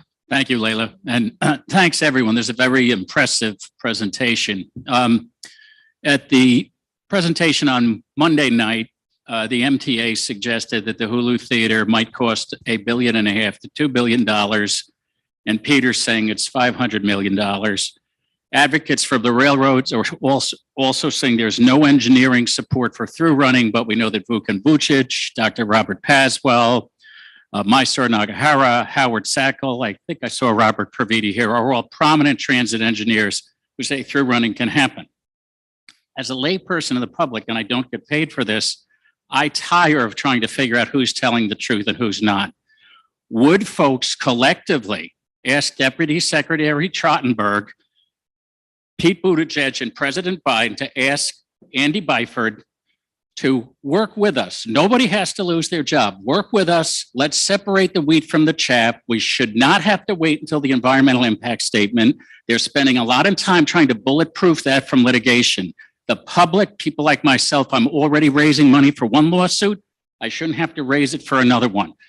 Andy's word will resonate with the public. If he says the railroads are right, I think most of the public will believe him. I know I would.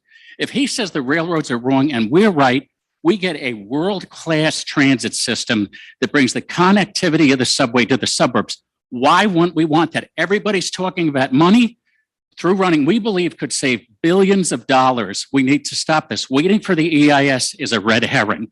So I am asking people to really give some thought to this.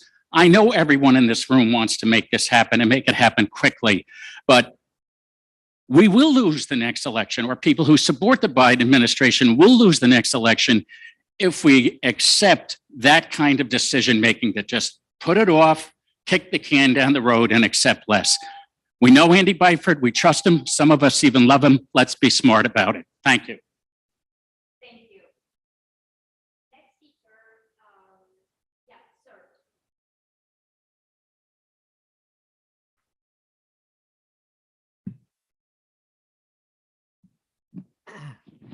Charles Nye, Manhattan 5. So I was wondering if there's going to be any plans for audio pedestrian signals outside the station, any guideway strips throughout the station to help those who are blind or vision impaired who don't use a smartphone to navigate the space as tested out by the MTA in their accessible lab at Metrotech a few years ago.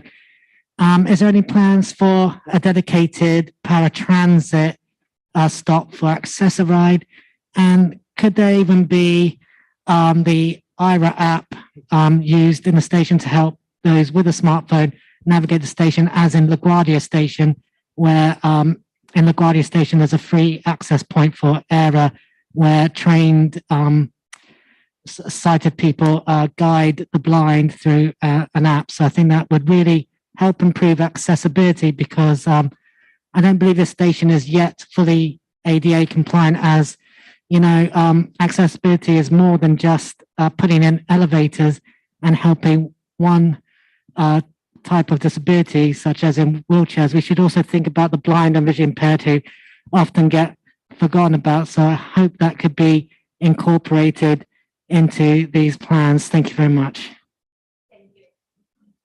All right, do we have any other speakers in person who wish to ask questions or make comments to this proposal, to the applicant, to the presenters?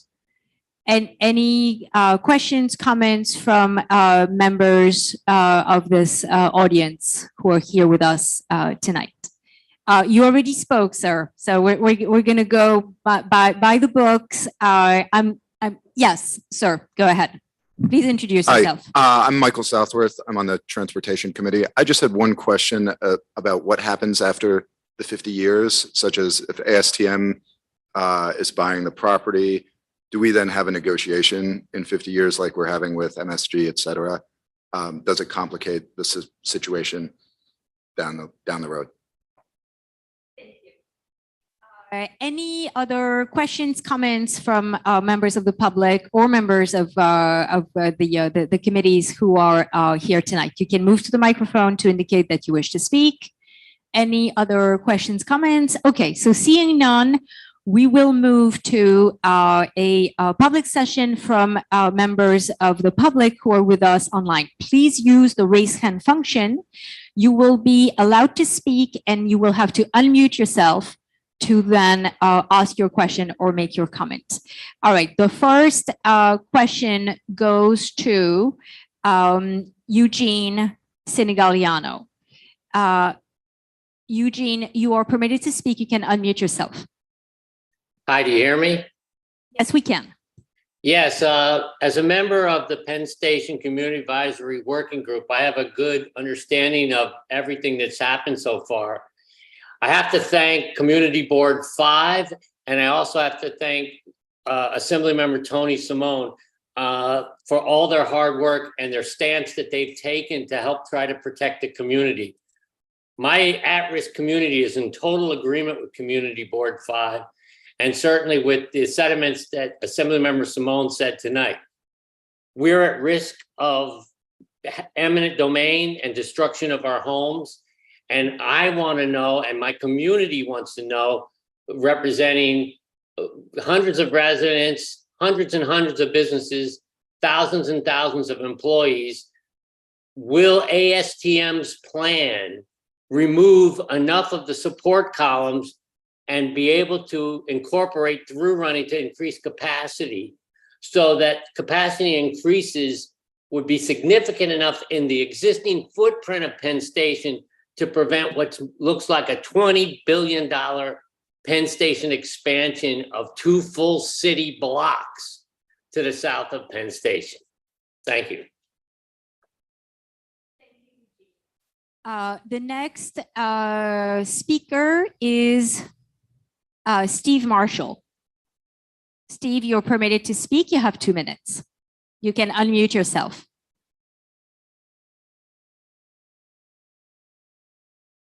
Steve, you need to unmute yourself.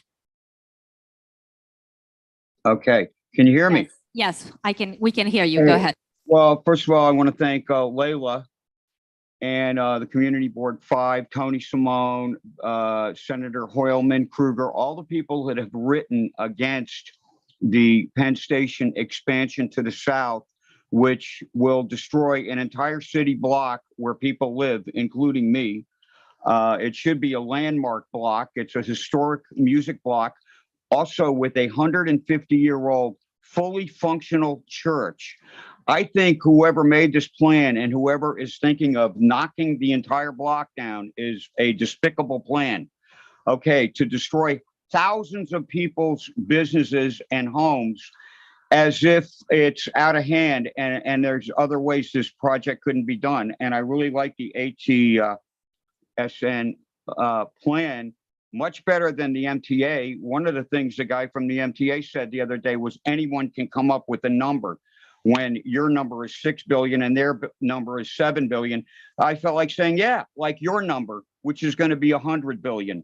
So my opinion is this is a great plan and it doesn't destroy the block to the south, hopefully, because we'll be protesting at Amtrak. We were protesting the governor and she uncoupled from the plan. And it turns out that they're always going to keep trying to destroy our block where I live and my friends live for over 40 years. And so I hope this plan goes through and it saves our neighborhood and our blocks. And most of our politicians in the city are way more for this plan than the previous ones or the other ones. They're trying to sneak through and do land grabs and throw up the 100-story buildings. Great. Thank you, Steve. Your time is up. Okay. Thank you so much. Thank you. All right. Do we have any other speakers who are with us remotely who wish to speak? Any other speakers? Okay. The next speaker is Gail Davis. Gail, you are permitted to speak and you can unmute yourself. Can you hear me? Yes, we can hear you. Okay, I have two questions. And the first question is, would your plans, the ASTM plans, change if MSG moves? And if so, how would they change? And the second question is, can ASTM ensure, and how would they ensure, that the primary function of rebuilding Penn Station is to ensure a great transit, regional transit hub that would be involved when there would be through running or something of that sort? The next speaker is Bill Borock. Bill, you are permitted to speak. Can you hear me? Yes, we can. Quick question. Many people in the community feel that Madison Square Garden should move. And actually, people say don't. It's actually a win-win-win situation. If Madison Square Garden found another space within the area, they could stay where they are. The new place will be built with labor for the unions. And then when that is completed, they will be able to move. And a lot of people feel that Madison Square needs to move to have a really world class station. So the question is, why are you not in favor of moving Madison Square Garden, which could make your plans even greater? That's my question. Next question goes to Harvey Montague. Harvey, you're permitted to speak. You can unmute yourself. Yes, I want to know, I never like to look at one scheme because there's no comparison to other ideas. Will ASTM be willing to spend some time with their architects and engineers to develop an overall urban design concept, or two concepts or three concepts, to show what can be done? Since they're deeply involved in the project, they know a lot of the details. It'd be very good to see a broader regional or tri-state or an urban design concept. It's broad stroke, it doesn't take much time, but it's good for comparison. Do we have any other members of the public who are with us online who wish to speak? You can use the raise hand function to indicate that you wish to speak. Any other members of the public who wish to speak who are with us online, you can use the raise hand function. Any other questions? This is your last opportunity. Okay, so seeing none, let's bring the ASTM team back on stage and let's go through these questions and comments. there were many questions about through running and about getting the assurances. I think you've said it already, but if you can say it again and explain maybe in more granular details how this particular proposal relate to through running. So our proposal does allow for the removal of many columns. The ones we readily point to are all of the columns that support the theater, the Hulu Theater, the Felt Forum. There are quite a few. And Luke, what is the number? 24 columns on the 8th Avenue side of the building and 12 at the mid-block as a minimum. That's a minimum. Those are the ones that we are certain can be removed. In the design development process, we believe there are more candidates for removal, but that comes from a later stage of engineering. And then again, Layla, just to through running, our plan absolutely could work with that through running track configuration as we showed. It does have to do with where you land the escalators and the stairs, et cetera. And that's a decision that during NEPA and more advanced design, the railroads have to make so that we don't put escalators someplace and then have to rip them up and move them because someone changed their mind. So, but either way, it would work. How are you going to go about that? Let's assume that you do win the RFP. Sure. Yeah. Who do you work with? How do you make sure that Yeah. where the columns and when the new vertical circulation elements need to go? Right. Walk us through quickly because we So obviously again, have a lot of progressive questions. P3 generally, you're selected. Okay, ASTM, you will do this.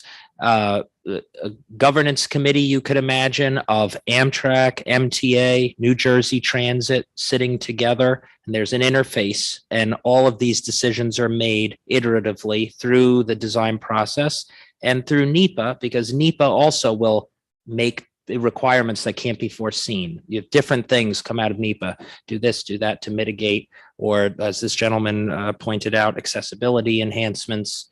But at So the that's same how that time, and I'm sorry to Yeah, interrupt, no.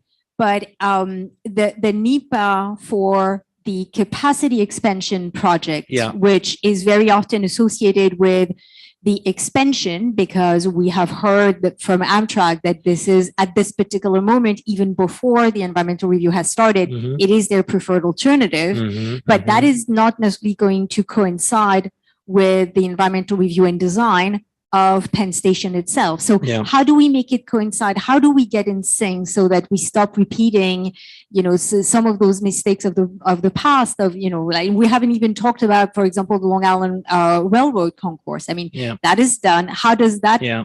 integrate with your proposal? Do you rip it off? No, no. And Our it's proposal like, would not. but Yeah. like more broadly, how do you make these parallel, interconnected plans that are on a different timeline Yeah. work together? It's a great question. Ultimately, it's an answer you're not going to like, but the railroads with some master developer, they have to select one, and the Federal Railroad Administration need to make those decisions. So we would not be in the driver's seat of those decisions. And, but we do think that everybody has to be at the table talking to each other, and they have to be decided iteratively. Okay. Another question is what happens in 50 years? That's a very good question. So the term of art is the hand back. So at the end of a concession in a P3, the asset is handed back to its owner. So I don't foresee any circumstance in which it would be for sale unless Congress told Amtrak they could sell it, which I don't think they will, nor should they sell it.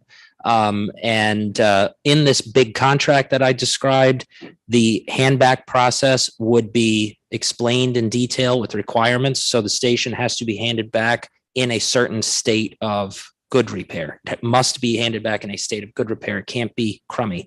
If it's crummy, you get sued, you lose all your money as the developer. Not a good idea. At that point, it would be the railroad's decision, once again, assuming all the railroads still exist in 50 years, it would be their decision whether to do another P3, to run it themselves. But that's how it works. Is there an option where you stay in? You're doing Not, such a not good. without a competitive process. I'm not aware of any Okay, place. but let's say that you go through a competitive process. Is there a scenario where, you just get to maintain the station for another 25 years?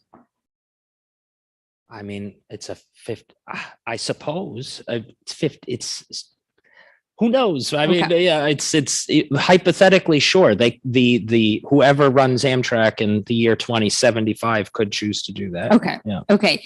Another question about accessibility and especially for visually impaired individuals. Yeah.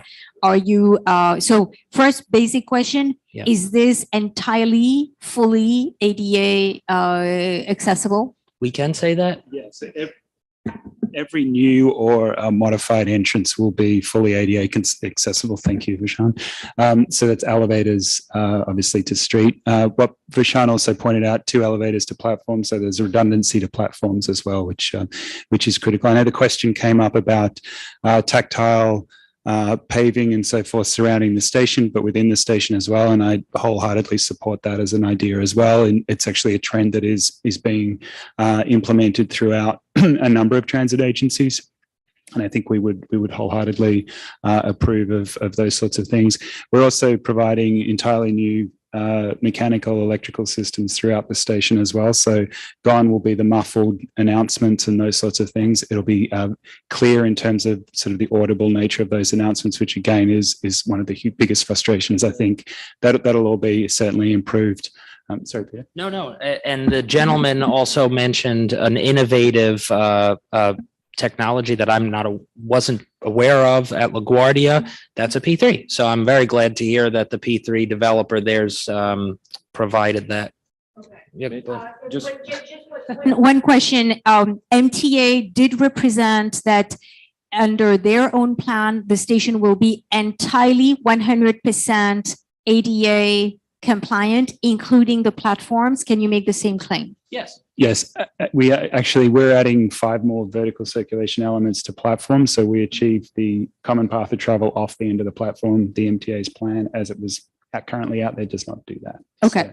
Vishan. Look, if you don't remove the Hulu Theater, all their trucks remain on the corner of 8th and 31st, which is a nightmare for anyone with any kind of a disability.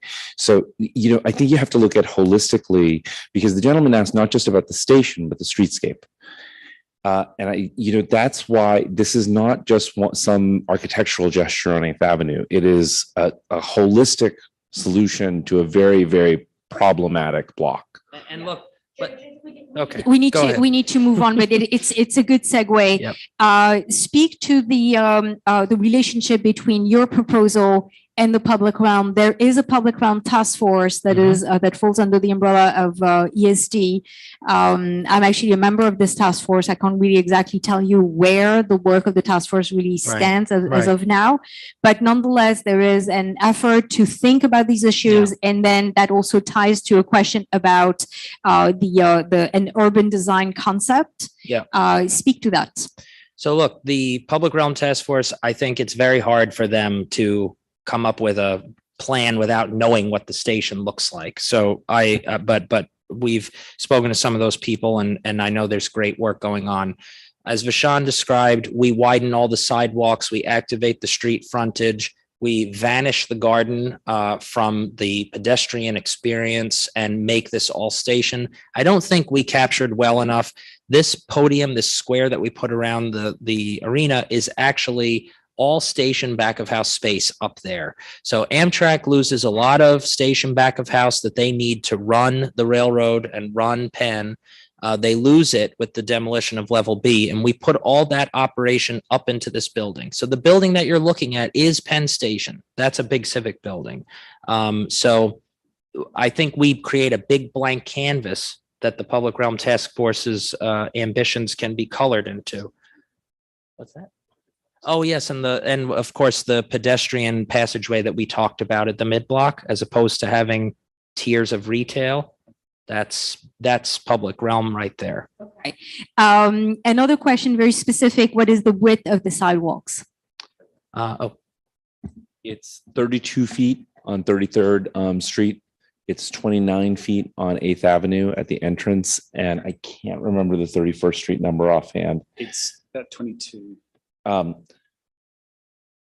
I just Okay. there is covered public space in the porch.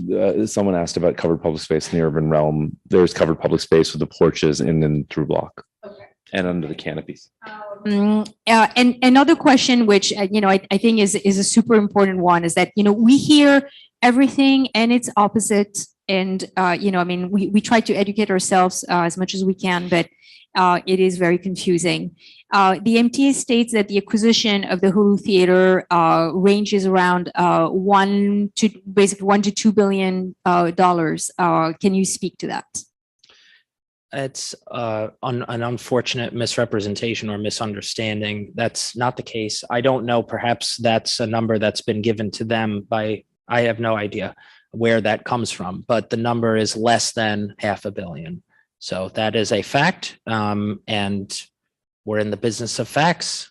It's not 1 billion or 2 billion. It is less than $500 million, period. Okay. And that would be, that is a fact because that MSG would be agreeable to that number? 100%. Before when we started this journey 2.5 years ago, before we got into all of this design and exploration and building models and coming to see all of you, that was where we started. Would you sell the theater? If so, for how much? And can we make a P3 financial model that makes sense with that number? I can tell you right now, Leila, if they had said 2 billion, we would have stopped, because you could never make, the availability payment would be like, it just wouldn't work. Then it would not pencil, as developers like to say. So it's less than $500 million. Okay. And getting a little technical, and I'm going to throw one of my own questions here. The ownership for this block is incredibly complicated. Yes, it is. In order to do what you're proposing, you need to use air rights. These air rights belong in part to MSG and in part to Vornado. But the way these air rights get to be used can be vetoed or need the approval of each party. How is that going to get resolved, and how does Vornado get involved? Because we talk a lot about Madison Square Garden, which is very topical. Their special permit is under review, but the other big elephant in the room is actually 2PENN and Vornado, that is a massive stakeholder, both for 2PENN, but also for 1PENN, which is the other large building that is to the north of Penn Station, that has retail that now has been integrated to the northern Long Island Concourse. And to add to that, Vornado, it is my understanding, and tell me if I'm wrong, has rights to some retail within Penn Station. So they're a major stakeholder. How do we work this out? That's a great question. Yes, they have some rights to retail in the station that were granted to them as a P3 by the MTA. We've got a pretty good handle on where they are, certainly in the Long Island Railroad Concourse, and I think a little bit outside of that.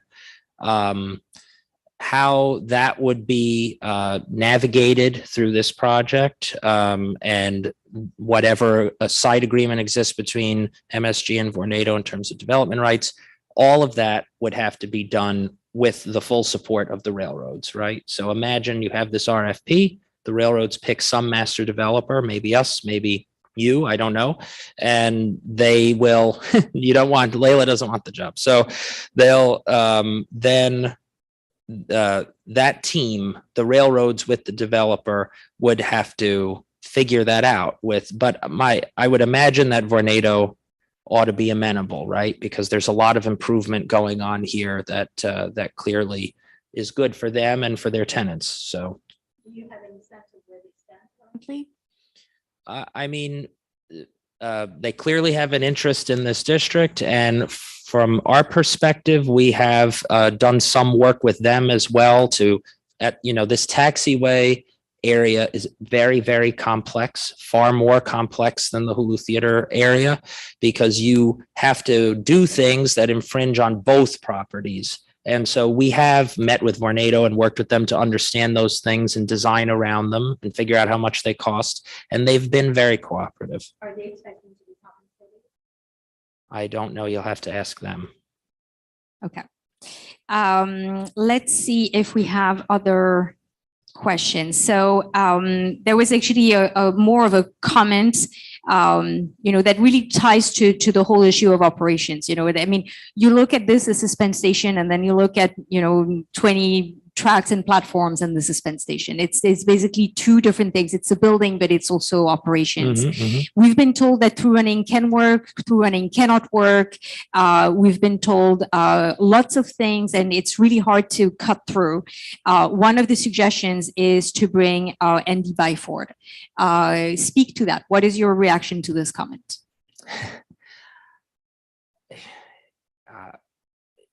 It's not my place to comment. I think it's a very interesting idea, and I know that there's a lot of passion behind this, and Sam has been a very tireless advocate for this community, and I have nothing but respect for what he's done. I think it's a great idea, and I think that having some kind of blue ribbon expert or panel or somebody who's neutral take a look at this. If I were still in the federal government, I'd say sounds like a good idea, because nobody benefits from a NEPA process that's a mess, right? That you shouldn't go into one that is knowingly going to anger a community. So I hope that's satisfactory. I think we went through all the questions that were asked by the public. I'm actually turning to my colleague EJ. Anything that comes to mind that we skipped? I think there was a question. Oh no, there was actually a question about the renderings and the representation of daylight. Can you speak to that? That's Vashon's fault. We work very, very hard to make the renderings as accurate as possible in terms of the lighting. Obviously, there are rainy days and sunny days, but I think you saw we had one view of the elevations that showed it under different light conditions, both dark and night. We've also done a number of light studies that actually look at photon levels and so forth. We're very confident about the amount of light we get into the mid block and into the 8th Avenue train hall. So, we're doing the best we can with what is a kind of dark art, but no pun intended. But we have tried to be as accurate as possible with these renderings, as I mentioned earlier, in terms of view angles and light. But I'll add that if we have the opportunity to come back later in the year or something like that, I'd be happy to show the daylight modeling. It's pretty cool stuff. And you can change it to model different weather conditions, times of year, seasons, and you can see your Saudi Arabia kind of day versus your London, Copenhagen kind of day. And so, yeah. Our firm doesn't work in Saudi Arabia. Sorry. All right. There was actually one more question from this gentleman that had to do with the cost of actually building any railroad improvements here in this part of the world, 5 times more expensive than certainly. I think the comparison was Paris. I think when the comparison was done, they actually had to take New York out of the mix because it was just so egregiously more that they couldn't just even come up with an average that would make sense. So and the question specifically was what's the situation with overrun? Yeah, so the projects that fed into those analyses were not P3s, right? So critically, the risk and the cost overrun, all that stuff that we talked about earlier, that gets transferred to ASTM. It's one of the reasons when you look at East Side Access and having a tripling of project cost and 20 years of delay, it's one of the reasons that you absolutely want to at least do an RFP and vet the possibility of a P3 as one of your options on a project of this scale. Also, having Amtrak own it, 2 tenants, having one of those tenants try to play the role of developer, that is messy. And the whole thing needs some unifying force, and a master developer can play a role there. Who does that fall on? ASTM. It would fall on ASTM, okay. Which is why if you look up this progressive P3 model, that's why you design together for a while before you get to the so-called guaranteed maximum price. Because, somebody could say, well, actually, I want this wall to be like this, or I want that to be blue, or I want that to be white, or maybe Amtrak and New Jersey Transit can't agree on how many steps should be on that staircase. And all those things have to be determined to a certain level of design. And then you have, okay, now everybody knows what we want. We know the final itty bitty details of what we're building here. It looks like this, but we're talking about the tiles and the fixtures and all those things. There you go. Then it's done. Is this going to be a design build or design bid build? No, so it's a P3. So a design build is what Is the only- MTA is talking about. Sometimes a P3, oftentimes a P3 may encompass a design build. A design builder might work for the P3 developer. That may or may not be the appropriate approach here. There are other construction contract methodologies that could be smarter and cheaper here than a design build if it goes the P3 route. Okay. Does that make and, sense? Yeah, in terms of the labor, are you going to use union labor Absolutely, as yeah. if the project was built by Amtrak or MTA? Are you going to Of follow course. those contracts? Absolutely. 100%. And in fact, the building trades, Gary LaBarbera has spoken out in favor of our plan. So yeah, absolutely. Fully union project. Including the bringing all the the goods and like the stuff that you need to build it. Yeah. As per President Biden's Yep. guidelines So and by us accessing those federal loans, all of those strings from the Biden administration, all those requirements that the president's created would absolutely apply to us and to this project. Okay. Prevailing wage, all of those things. Okay. I want to be mindful of the time. It is 8:30 and we were supposed to end at 8. I see a finger going up, and because it's my good friend and colleague, you need to go to the microphone, Christine. It is really a major exception, but because Christine is French, she gets. I know what it is.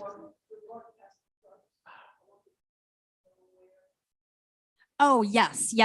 Thank you so much. So, okay, so it's not a favor. It is just a reminder that I was doing a bad job.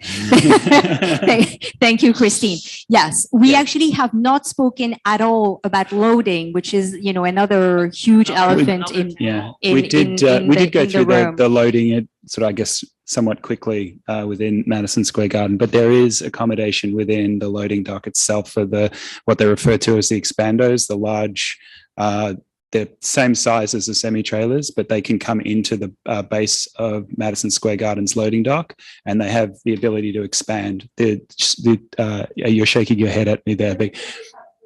And so that's a different truck. So different trucks. So those, I was going to add that. So they have on 31st Street, there's locations there. They need to have uplink to a satellite. So there's limited locations where they can actually go. There is, but as I say, there is space for the broadcast trucks, as you were questioning, within the loading dock itself. So They'd be- we're they'd going to be on try not to do 31st. too much cross conversation because it's going to become a little tricky. I will just ask it myself. Where would these trucks be located?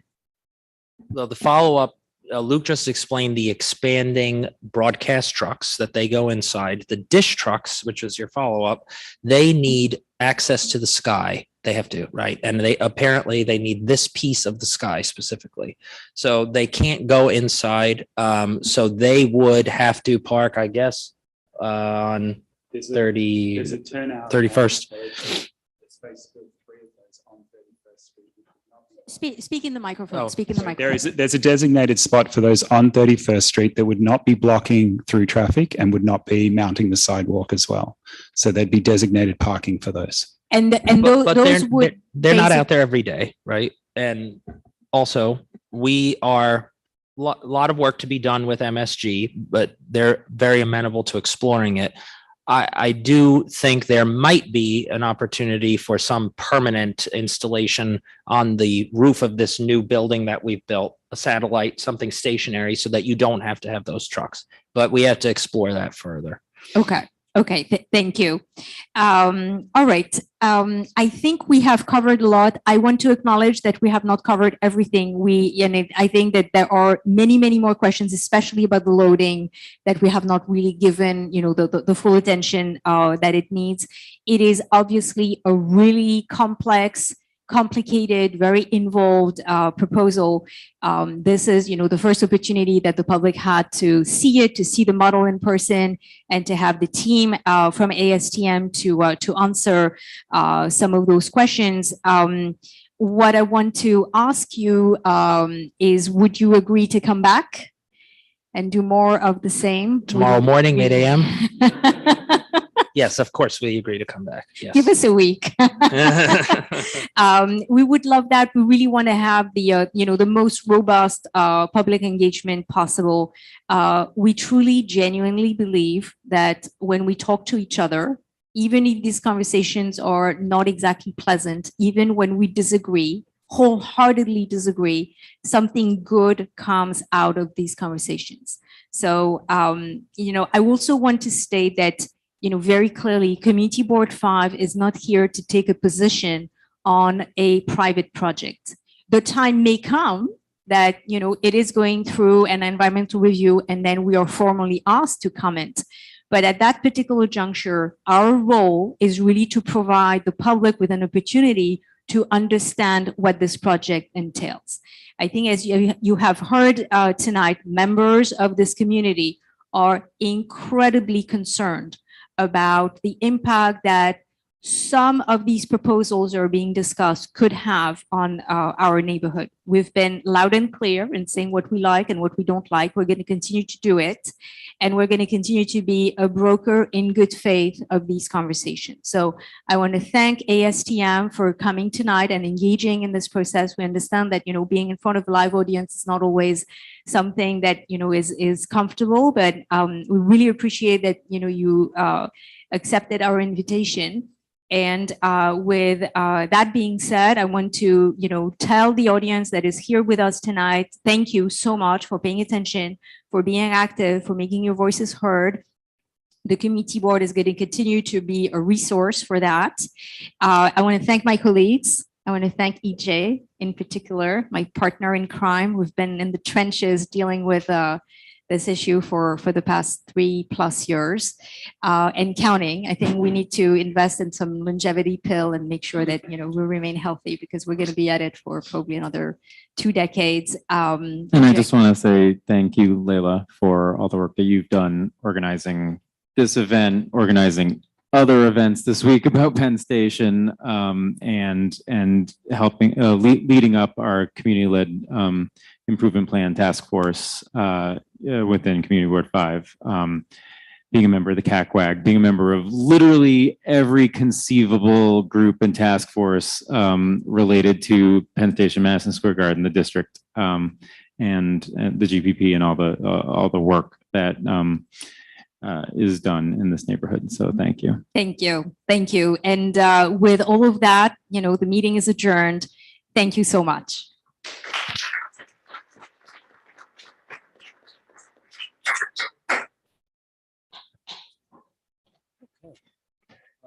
Very well done. Very well done. Very well done. Of course. Did you go say hello? Go